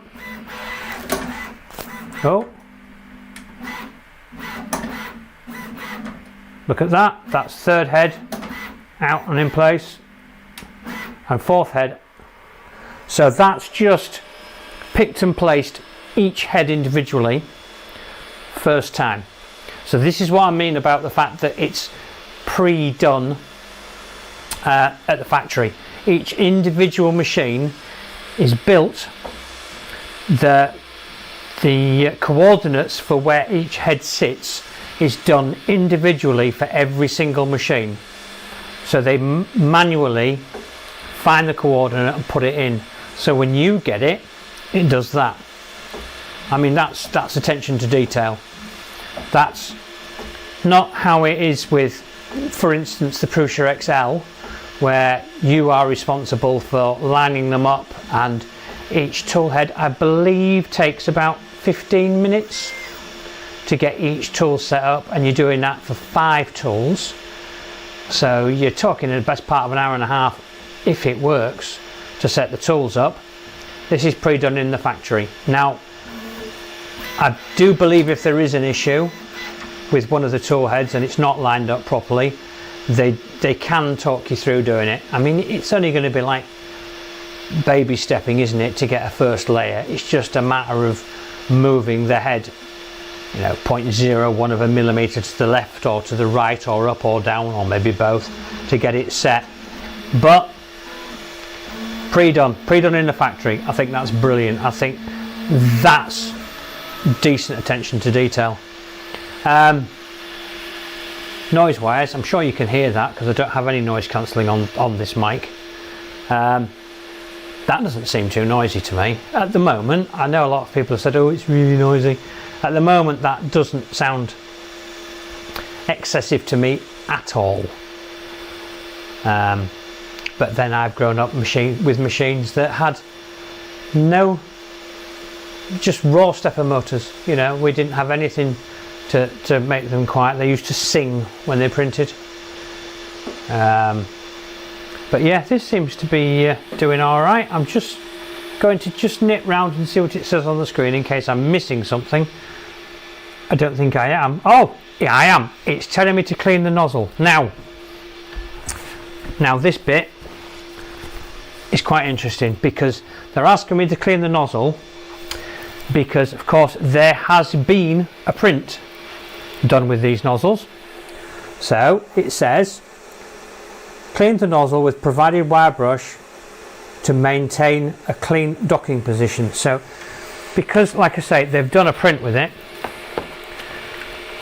when they do the distance tests, they want you just to give that a little rub. I mean, there's nothing on it, in fairness, it's perfectly clean, but we'll do that and then we'll click next.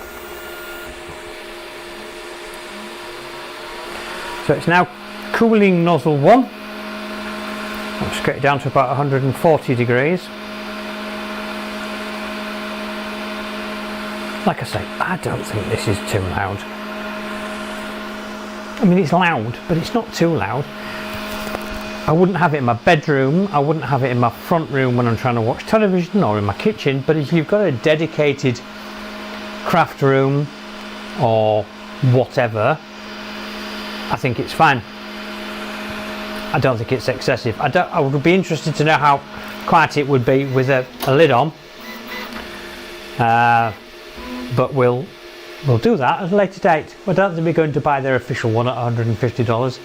I think we'll try and do an IKEA tub. Problem with that is my nearest IKEA is about 60 miles away, so it means if I want to order one of those tubs, I actually have to order at least 2, so they'll actually ship it to me, because they won't ship one tub because it's not enough money's worth. So right, so we've got to clean nozzle 2. It's a very soft wire brush, is this, so giving that a clean like that, that looks nice and clean. In fact, like I say, it looked clean to start with. I'll just bring you around so I can see. Yeah, I did look at the screen. I did. My phone is so far behind. I mean, I'm sure I've got some lag anyway, but my My phone is so far behind what I'm actually doing. It's quite hilarious. So basically, I'm cleaning each nozzle, and then it's lowering the temperature of the nozzle from, I think it was about 190 down to 140, and then parking it, because I believe the next step is we take the bed off, and there's a little sensor plate or something that it finds the nozzle height, so you get perfect first layer, allegedly. So yeah, it's heating to 200 degrees. So it heats to 200, brings it forward, you clean it, it cools it to 140, and it puts it back. It's exciting, isn't it?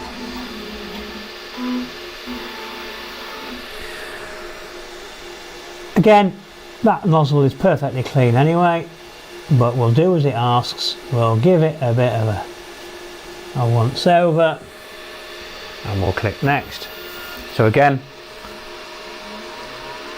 hot end fan spins up to full whack. So it was at 200, it's now at 180. So it cools fairly quickly, and then we'll see what it does after this.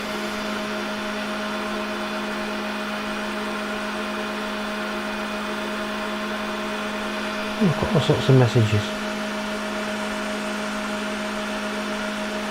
Oh, I'm in LinkedIn, I'm not interested.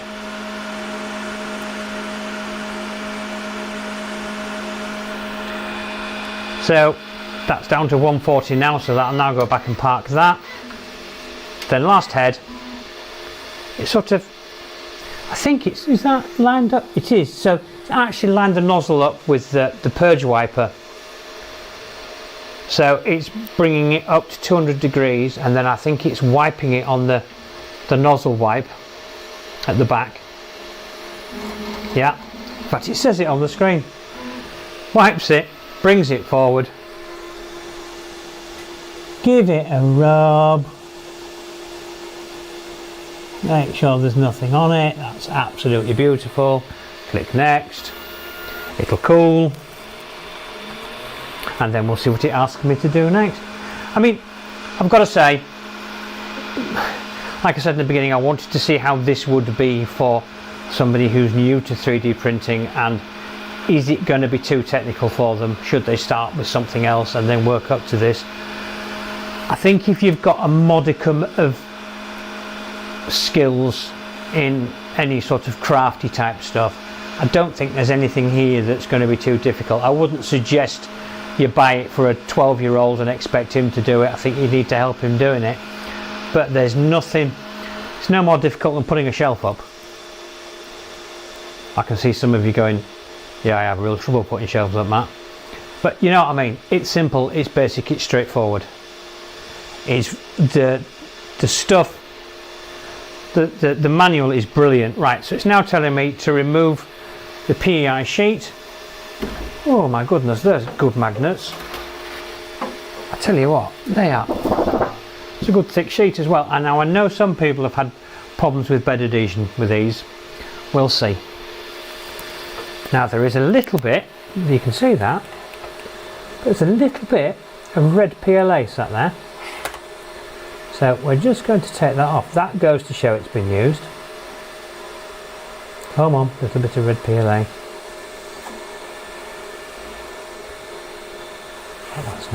That's something else I quite like. Flush front. So any bits of swarf or anything you can brush straight out. I like that. Right, anyway, so now what it's going to do is, in that back corner, there's a little depressed well there. This is where it's going to get your nozzle offset sorted. So we remove the PI sheet, so we'll click next. So it's now going to check and make sure that it's not there, because it doesn't trust me.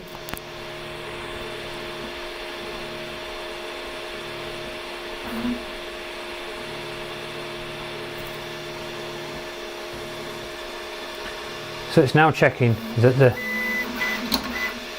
so it's now going back to toolhead 1, and then we're not going to be able to really see this.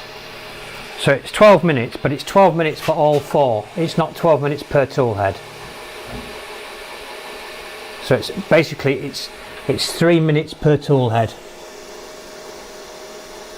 I don't know whether you can see anything on that or not. I'm sorry for the wobbly camera. But it's ever so gently. It's like doing a bed mesh level, but it's doing it just in that little circular depression. So it's tapping the nozzle head on it, and then it's moving it to another part of that, and then tapping it again. So it's doing a very accurate reading over a very small area. So that's good.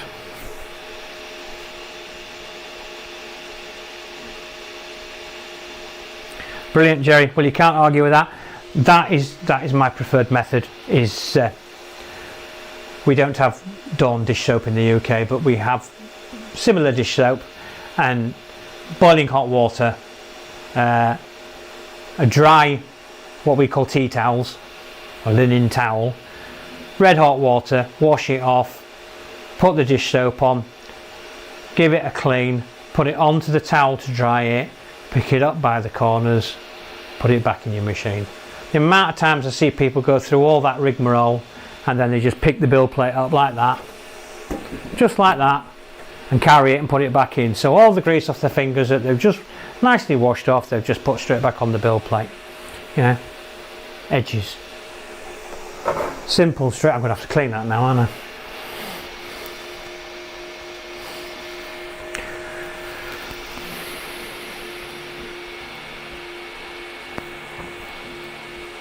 So yeah, so the next step will be we'll be starting the print once it's gone through this process. So we'll get to start that. We're definitely not going to see it all the way through because time and tide wait for no man. So that's the first head calibrated. So it's now on to tool head 2, and it's down to 9 minutes. So yeah, it's approximately 3 minutes per tool head. So that's fine and dandy. I just need to grab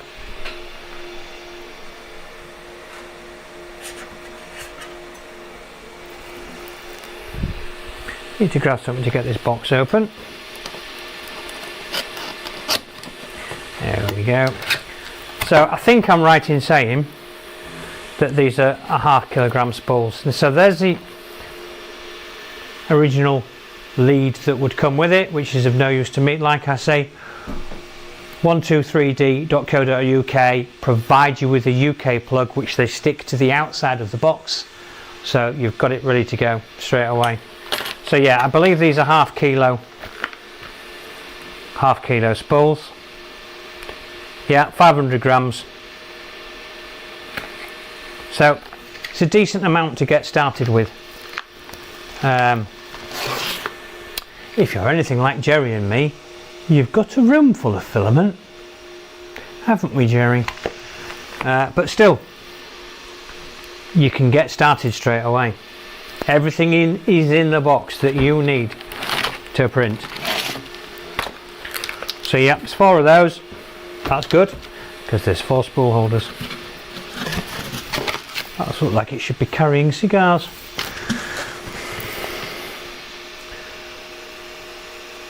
So we're just about finished with tool head 2. I think there's probably a couple of minutes left on that one. I shall just have a little look at the manual about the next step once this is finished.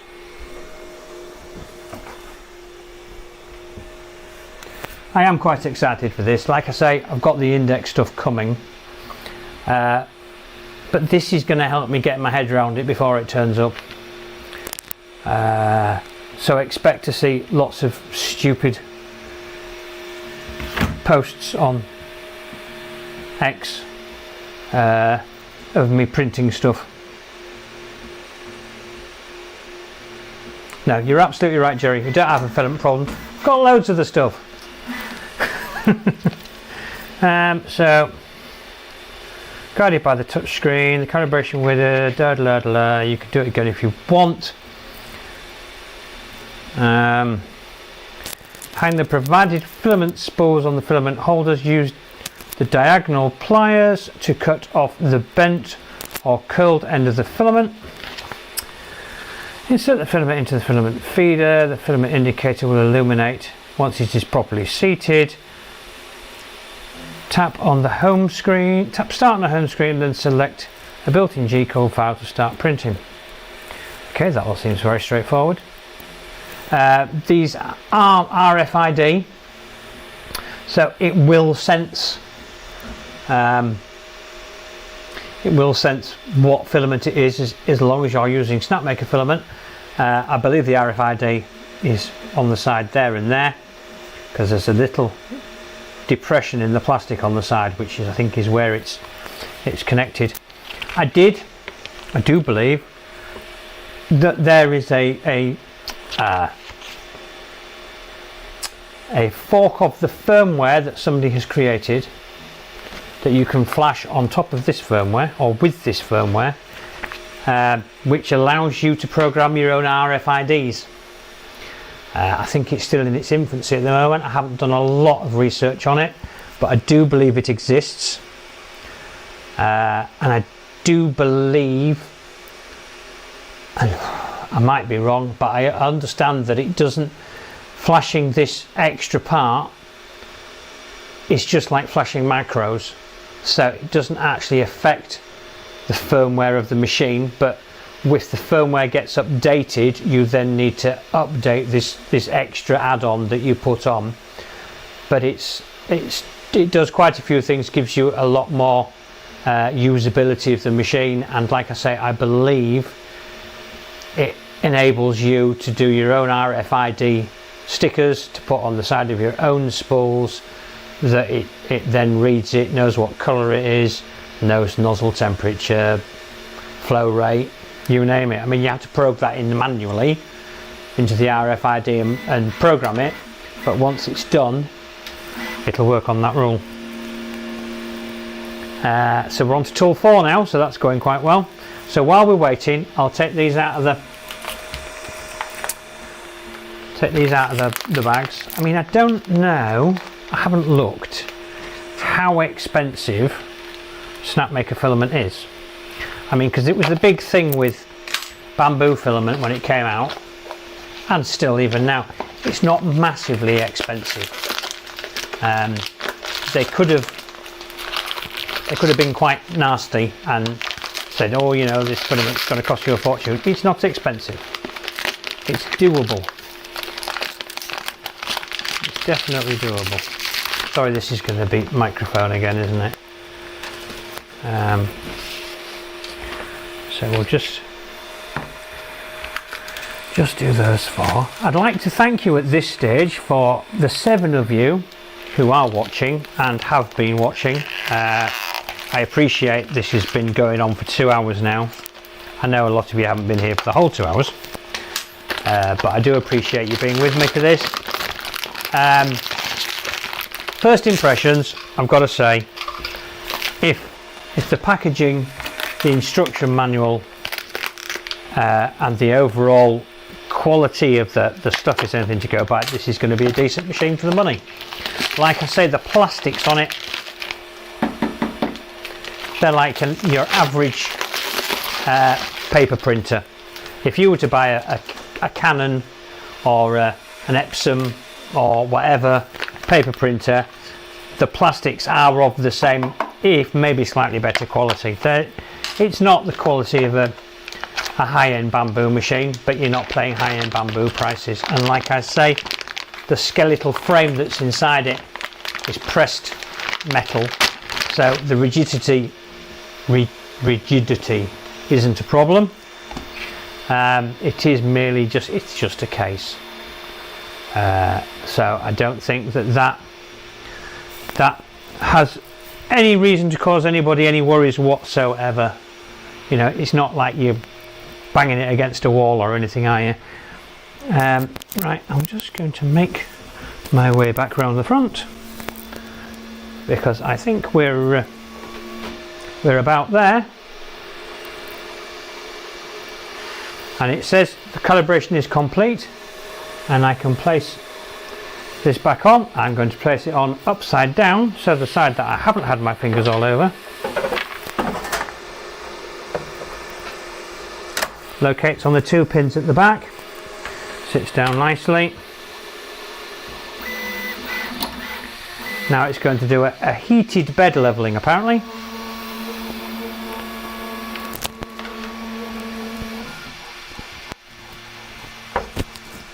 Quite a nice door. I would like to do something about getting that hinge to open further. I do believe there is a mod already that makes that hinge open further, so that's good. So it's now heating the bed up to 55 degrees, and it's just going through a process to level the bed. Heating the nozzle to 130. Don't know whether you can see that. What have I done with my phone?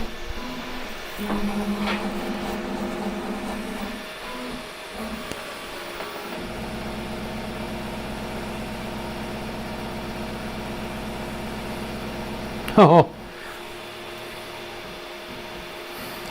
I don't know whether you noticed that, Jerry, but your comment was hold for a review, just in case you were being racist about the white filament, which of course you weren't. Yeah, is it a little bit too translucent maybe?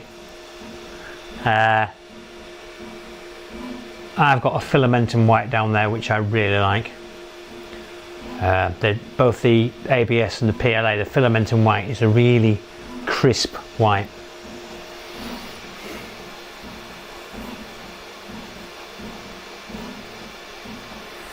So yeah, so I was just going to show you that, wasn't I?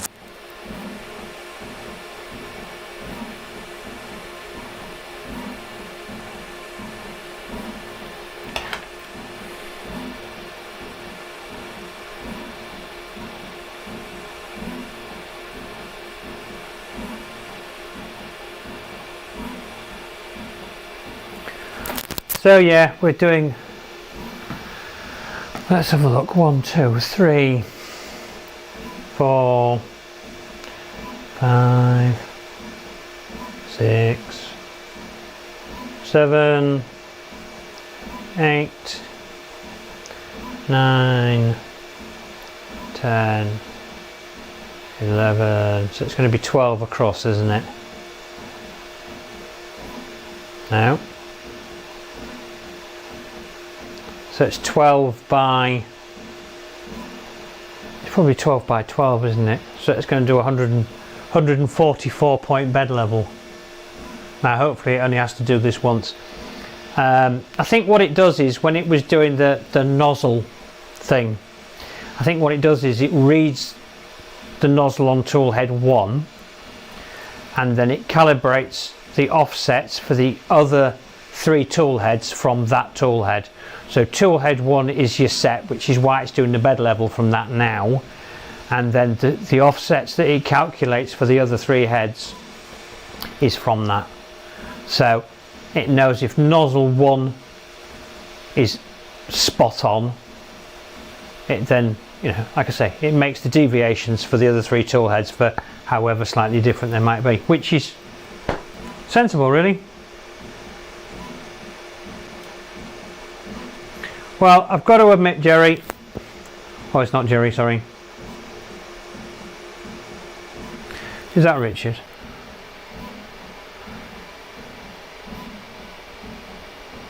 Is that Richard? It is you, Richard, isn't it? I was going to say, I've got a bit of everything. It's got to be said. I've got a load of bamboo stuff because I bought a load of bamboo stuff when I did the bed replacement on the A1, which I did tell the new owner about when I sold it to him. I did it myself, so I got the $120 credit note, so I bought a load of filament with it. So I've got a load of bamboo stuff. I've got a load of Prushiment, most of which was given to me by my mind has just gone a complete blank.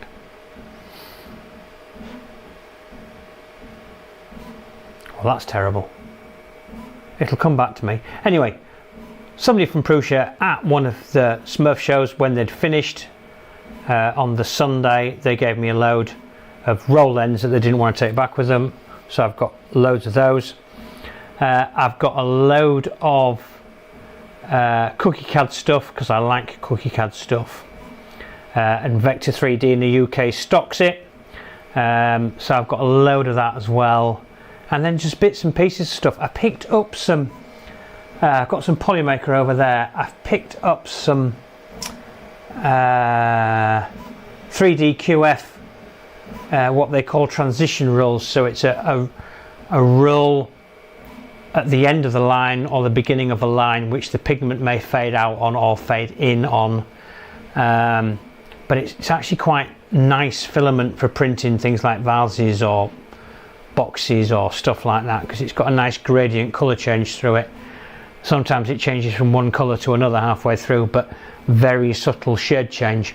And that was £6 a roll. That was at Smurf. They were selling it off cheap, so I got 4 rolls of that. Yeah, I've got all sorts of filament.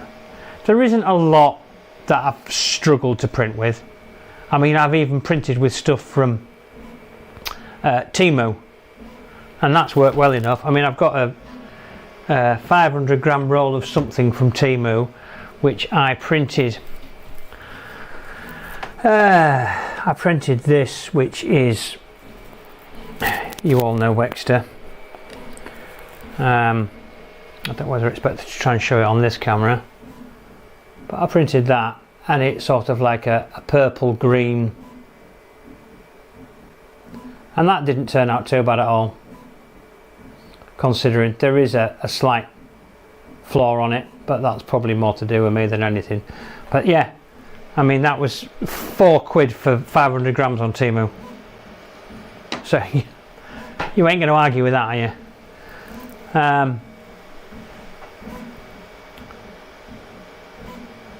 So we've got about a minute left.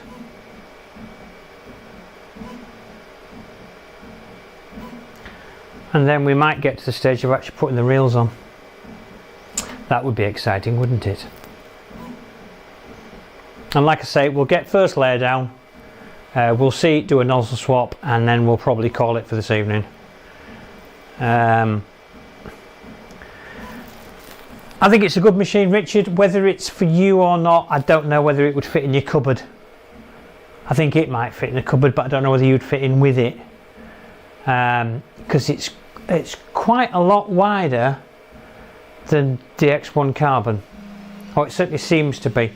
Right, we're now doing vibration compensation, another 4 minutes. So yeah, the footprint with the reels on is quite big, but like I say, I'm toying with the idea of getting a couple of the Sunlu twin filament dryers and putting one on, taking these back off and putting a filament dryer on that side, a filament dryer on that side, and then run it through and have that set up when I decide finally where it's going. Because at the moment we're a bit pushed for space, but we're going to leave it on here for now. We're going to print some stuff on here for the next probably 3 weeks, because the next thing that turns up will be the index stuff, and when the index stuff turns up, we'll have a good look at that, and we'll make a decision on which machine we're going to fit it to. The thing is when I get it, I'm not going to be able to fit it to anything, because nobody out there has physically got it yet. The mounting systems at the moment, they might exist. It could be that Olaf and the guys have got them and will release the STL files for them, so we can print them and get them on, certainly on the Voron straight away. But if not, we've got to design them first, which is why we're getting them early, is so we can make those decisions, we can test them, so when they do go live for everybody to buy, there's some backup there from the guys that got the early versions. But yeah, that's going to be it's going to be interesting, certainly. Having seen it at Smurf running, they had it on a V0. Now the problem with that is Olaf was struggling to get the bed level, because of course it's a tiny wee little bed, and he's doing it all by the wheels underneath, because there was no bed leveling system on the Index at that point, and he struggled. But once they got it up and running, they were printing 4 colour parts, and it was doing a stunning job. It really was. They had one on a Core 1 as well, but I didn't really take a lot of time to look at that because I haven't got a Core 1 and I don't intend on getting one. So I wasn't really interested in the implementation on that. It was more about how it was working on the V0. Steve Bills was there, of course, you all know, but he didn't bring his machine with him. They were more focusing on building Vorons during the weekend, so didn't get to see Steve's machine, which I would have liked to have done, to see how he'd implemented it on his. But we'll have to wait and see. So we've got a minute left to run on this. Fans have all gone quiet. The vibration has stopped. It has all gone very quiet. It reckons I've still got a minute to go. But I don't know what it's doing.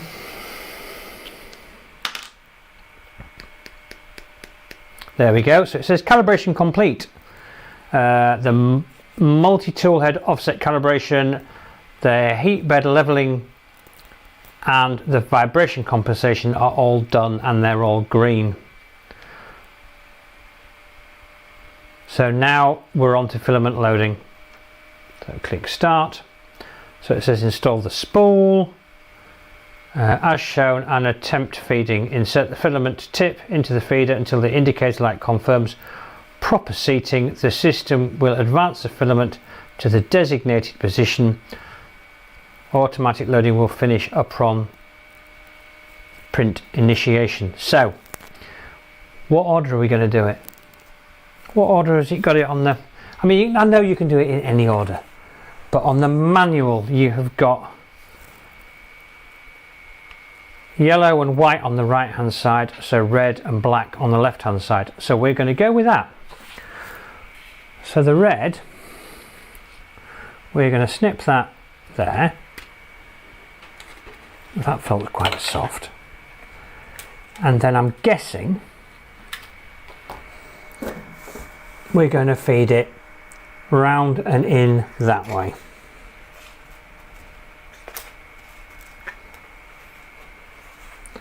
Does it want me to do one first? It'll want me to do one first, won't it? So I need the black.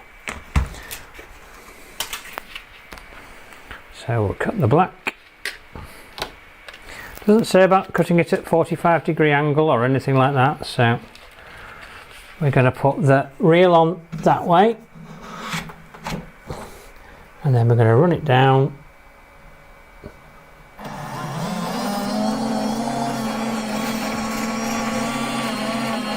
And it's fed it. I've got a flashing white light on the side. It says filament preloaded, insert the filament.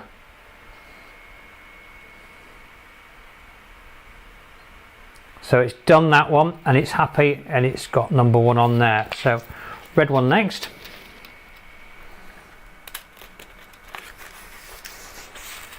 I've lost the end of the reel. Never good. So that one feeds from the bottom. So push it on and all the way home, and then feed that in like that, and it's taken that. It's quite noisy, but I believe it only feeds that far. So now it's got 1 and 2 it's happy with.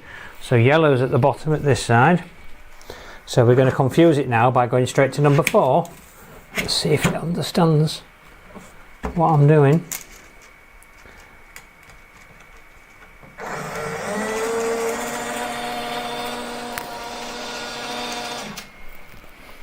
Yeah, number 4's lit up, so it's happy that I've loaded number 4. Doesn't know what the colour is yet. I don't quite know when it picks that up, but we'll see momentarily. And then we'll cut the white.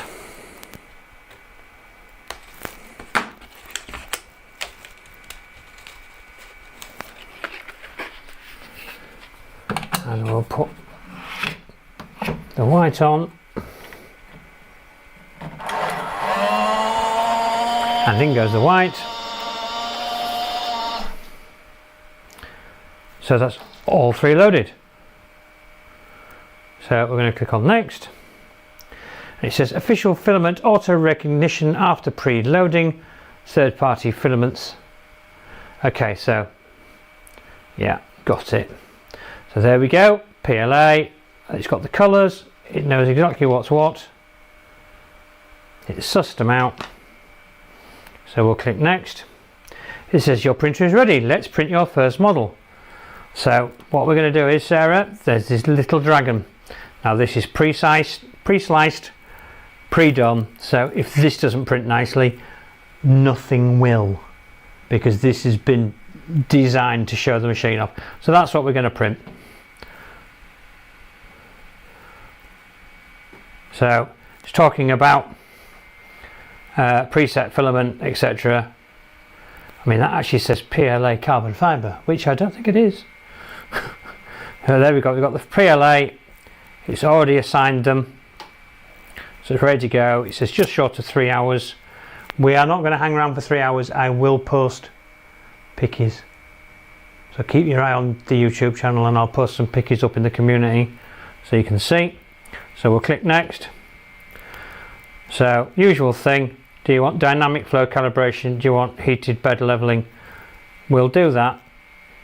We won't bother with the time lapse because no need. So we'll print, and away it goes.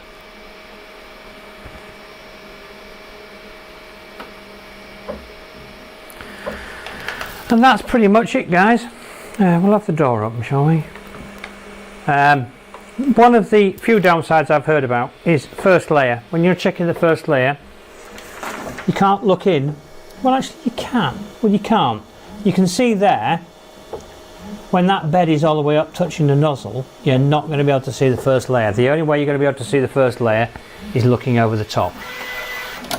So it's not ideal, but then in the same breath, it's just checking all those out, look. In the same breath, you shouldn't need to check the first layer, because the first layer should be fine, because it's an intelligent machine. So, I shouldn't really have done bed leveling, should I? Because that's going to take forever. Now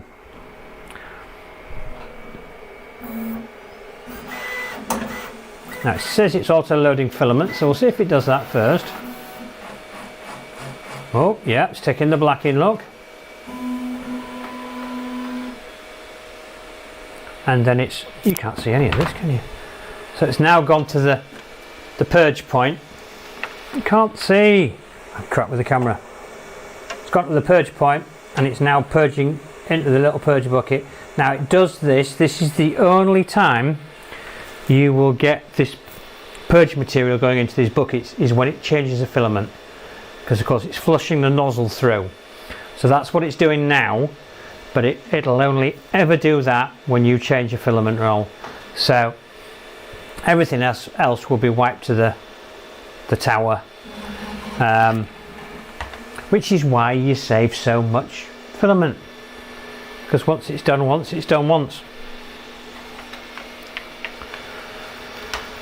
So yeah, kind of hoping we are pretty much off and running. I'm not going to tidy up now. I'm going to leave that for another day. Long day tomorrow. Easter weekend, very busy. Lots going on.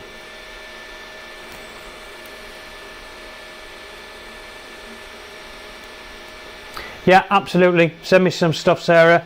We'll get it printed up. And we'll see how it goes. Jerry, let me know how you get on with the PETG. That'd be very interesting to see. Oh, I can see it's pooped. She's had her first poop. In fact, sorry, this must make you so dizzy when I do this, but if I bring this camera around here now and look through the back window, there you are, look, my baby's first poop. So see, that's quite cool that you can see through, so you can see tripod and stuff over there. But like I say, that's only any good if you actually can get behind the machine.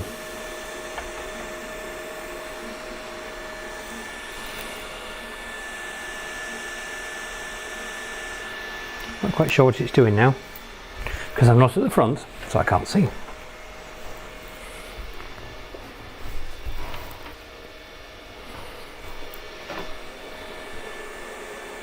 Okay, so we're getting the tool head to temperature, nozzle temp should we say. So I see, right, so it's calibrating extrusion flow rate at the moment. Again, I shouldn't really have done that. It's using its own filament on a stock machine. It should know what it's doing.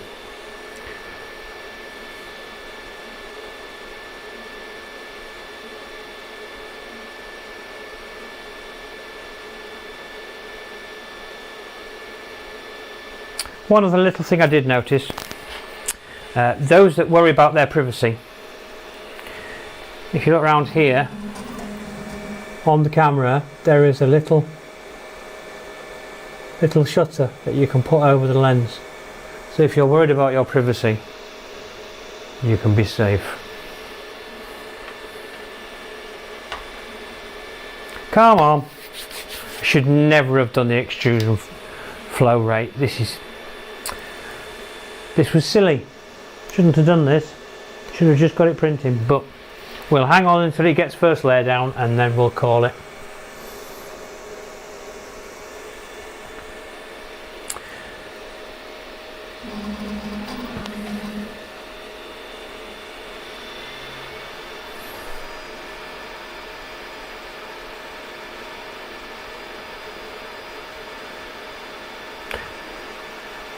Hey Tom, thanks very much for dropping by. I know it's been a long time, mate.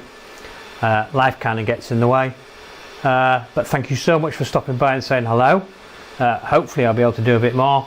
Like I say, next big thing, index, and hopefully you'll all want to see that.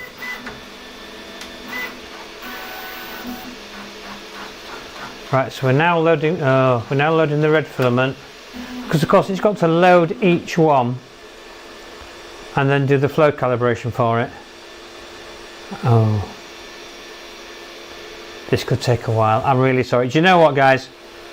We're going to end it here. We're not going to bother wait to see it start to print unless you want to. If you want to, say so in the chat. I'll give you time. I'm not going to go, no, nobody wants to see it.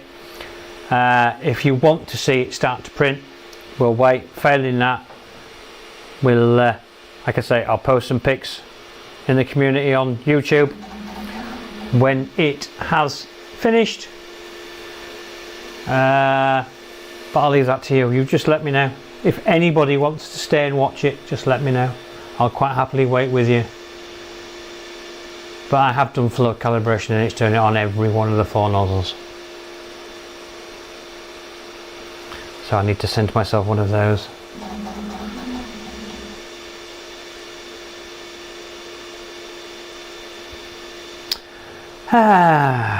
Big mistake. Right, Richard's good with the pics. That's all I needed to know. So we'll leave it there, guys. Thank you so much for tuning in. I do really appreciate it. I was surprised that anybody came on at all. So to hold 5 or 6 of you mesmerised for the last 2 odd hours has been fantastic. Like I say, thank you so much. I'm going to go around here and I'm going to do the usual thing, which is sign off and then forget to press the confirm button after I've told it to stop streaming, and I look like a muppet for 5 minutes. So yeah, that is it. We'll just shut that down. We'll close that to there. And I just want to say, like I say, thank you so much for watching. I do appreciate your time.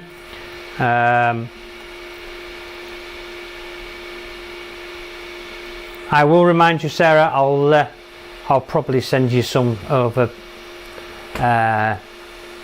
Facebook Messenger, maybe, if that's your preferred way. But you should get a notification from YouTube that I've put on a community post, which will have the photographs on it, so you can see them either way. Anyway, like I say, thank you so much for watching, everybody. Appreciate you taking the time. I'll hopefully see you all again soon. Stay safe, and yeah, look after each other. And I'm going to press this button.